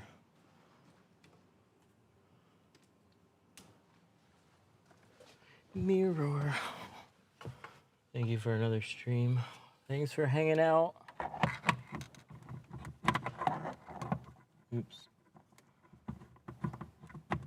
There we go. Plug this back in.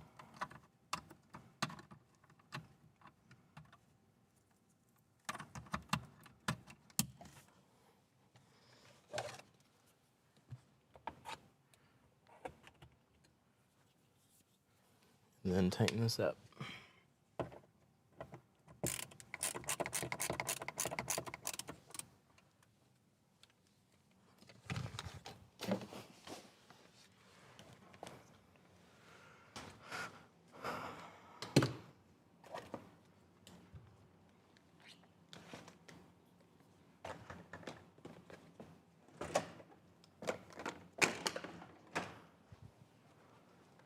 Back's all good.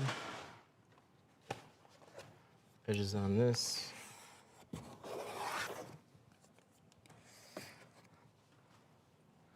Can you let him know this all set? Unless he's watching.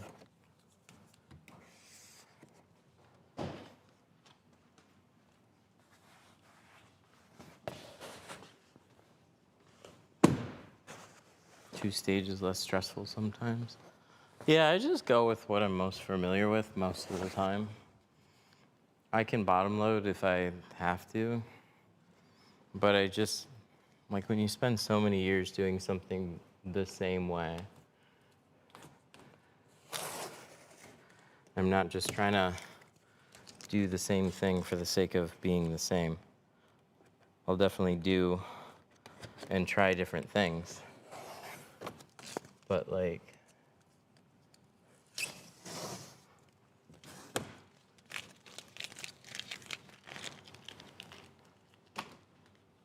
it's fine. Like, it's just a trade-off. It's gonna take me a similar amount of time to just like tint it the way I'm more comfortable with tinting it versus figuring out what I have to do for that vehicle. And then even if I know, I just don't find it necessary for me. How long for tint fuzzies to go away if garage kept? Tint fuzzies, what's a tint fuzzy? Like bubbles?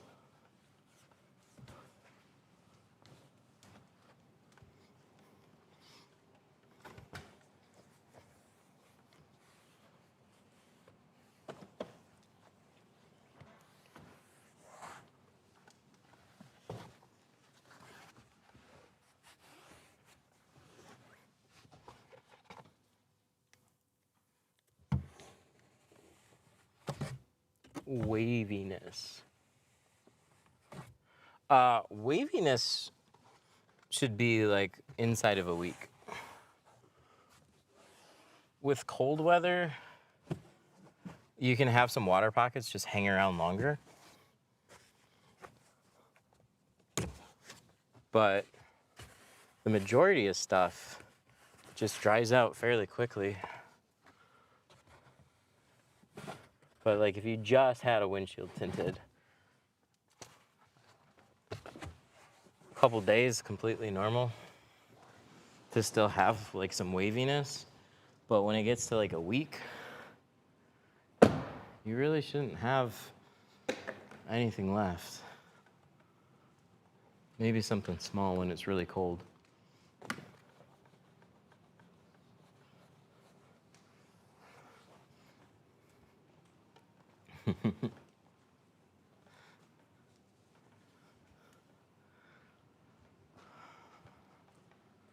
All right, where's my tape? Let's tape these doors, and then we'll get it outside. Or should we just leave it in here because it's cold outside? No.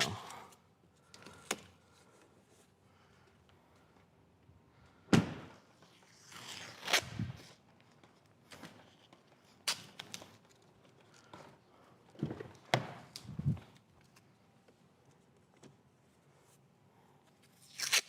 got a lot today. Oh yeah? Yeah, stuff that I didn't realize needed to be done. That happens every day. Cool stuff. Uh-oh. Is that more stuff that can break? Nope. No? I mean, in theory, it can all break. So Yeah. I copied the one-click copy for a contact, name, email, phone number, Mm-hmm. just like high level. Yeah. We didn't have that before, so you can copy just the name, just the email, or both. Oh, from your own contact list. Yeah, yeah. Oh, okay. Yeah, and then I added one-click confirmation to booking requests for shops. So shop will get an email, hey, this person just booked, you can click confirm right from the email. Oh, nice.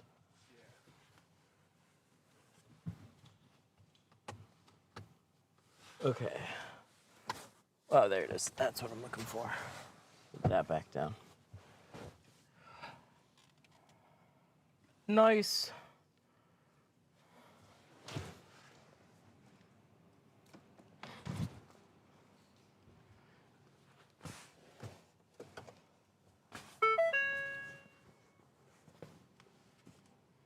Oh, that's good. Where is it? Oh, good. I put it over here. Okay. I know where key is. Sweet. I'll order some saucers soon and Glassade saucer. The Instagel?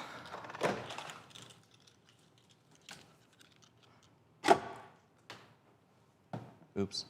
Oh yeah, that one's not unreal. All right. Well, she's done. Looks good. I'm happy with it. That was an adventure. Of course, more than I planned for. But I think it looks really, really nice, especially with the paint color. Dark wheels, it fits.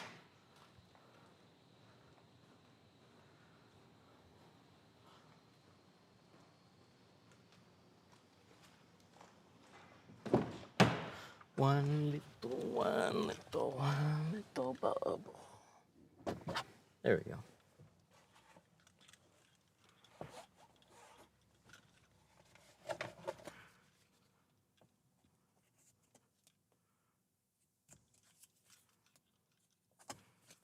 Thanks for streaming. Yeah, man. Thanks for hanging out again.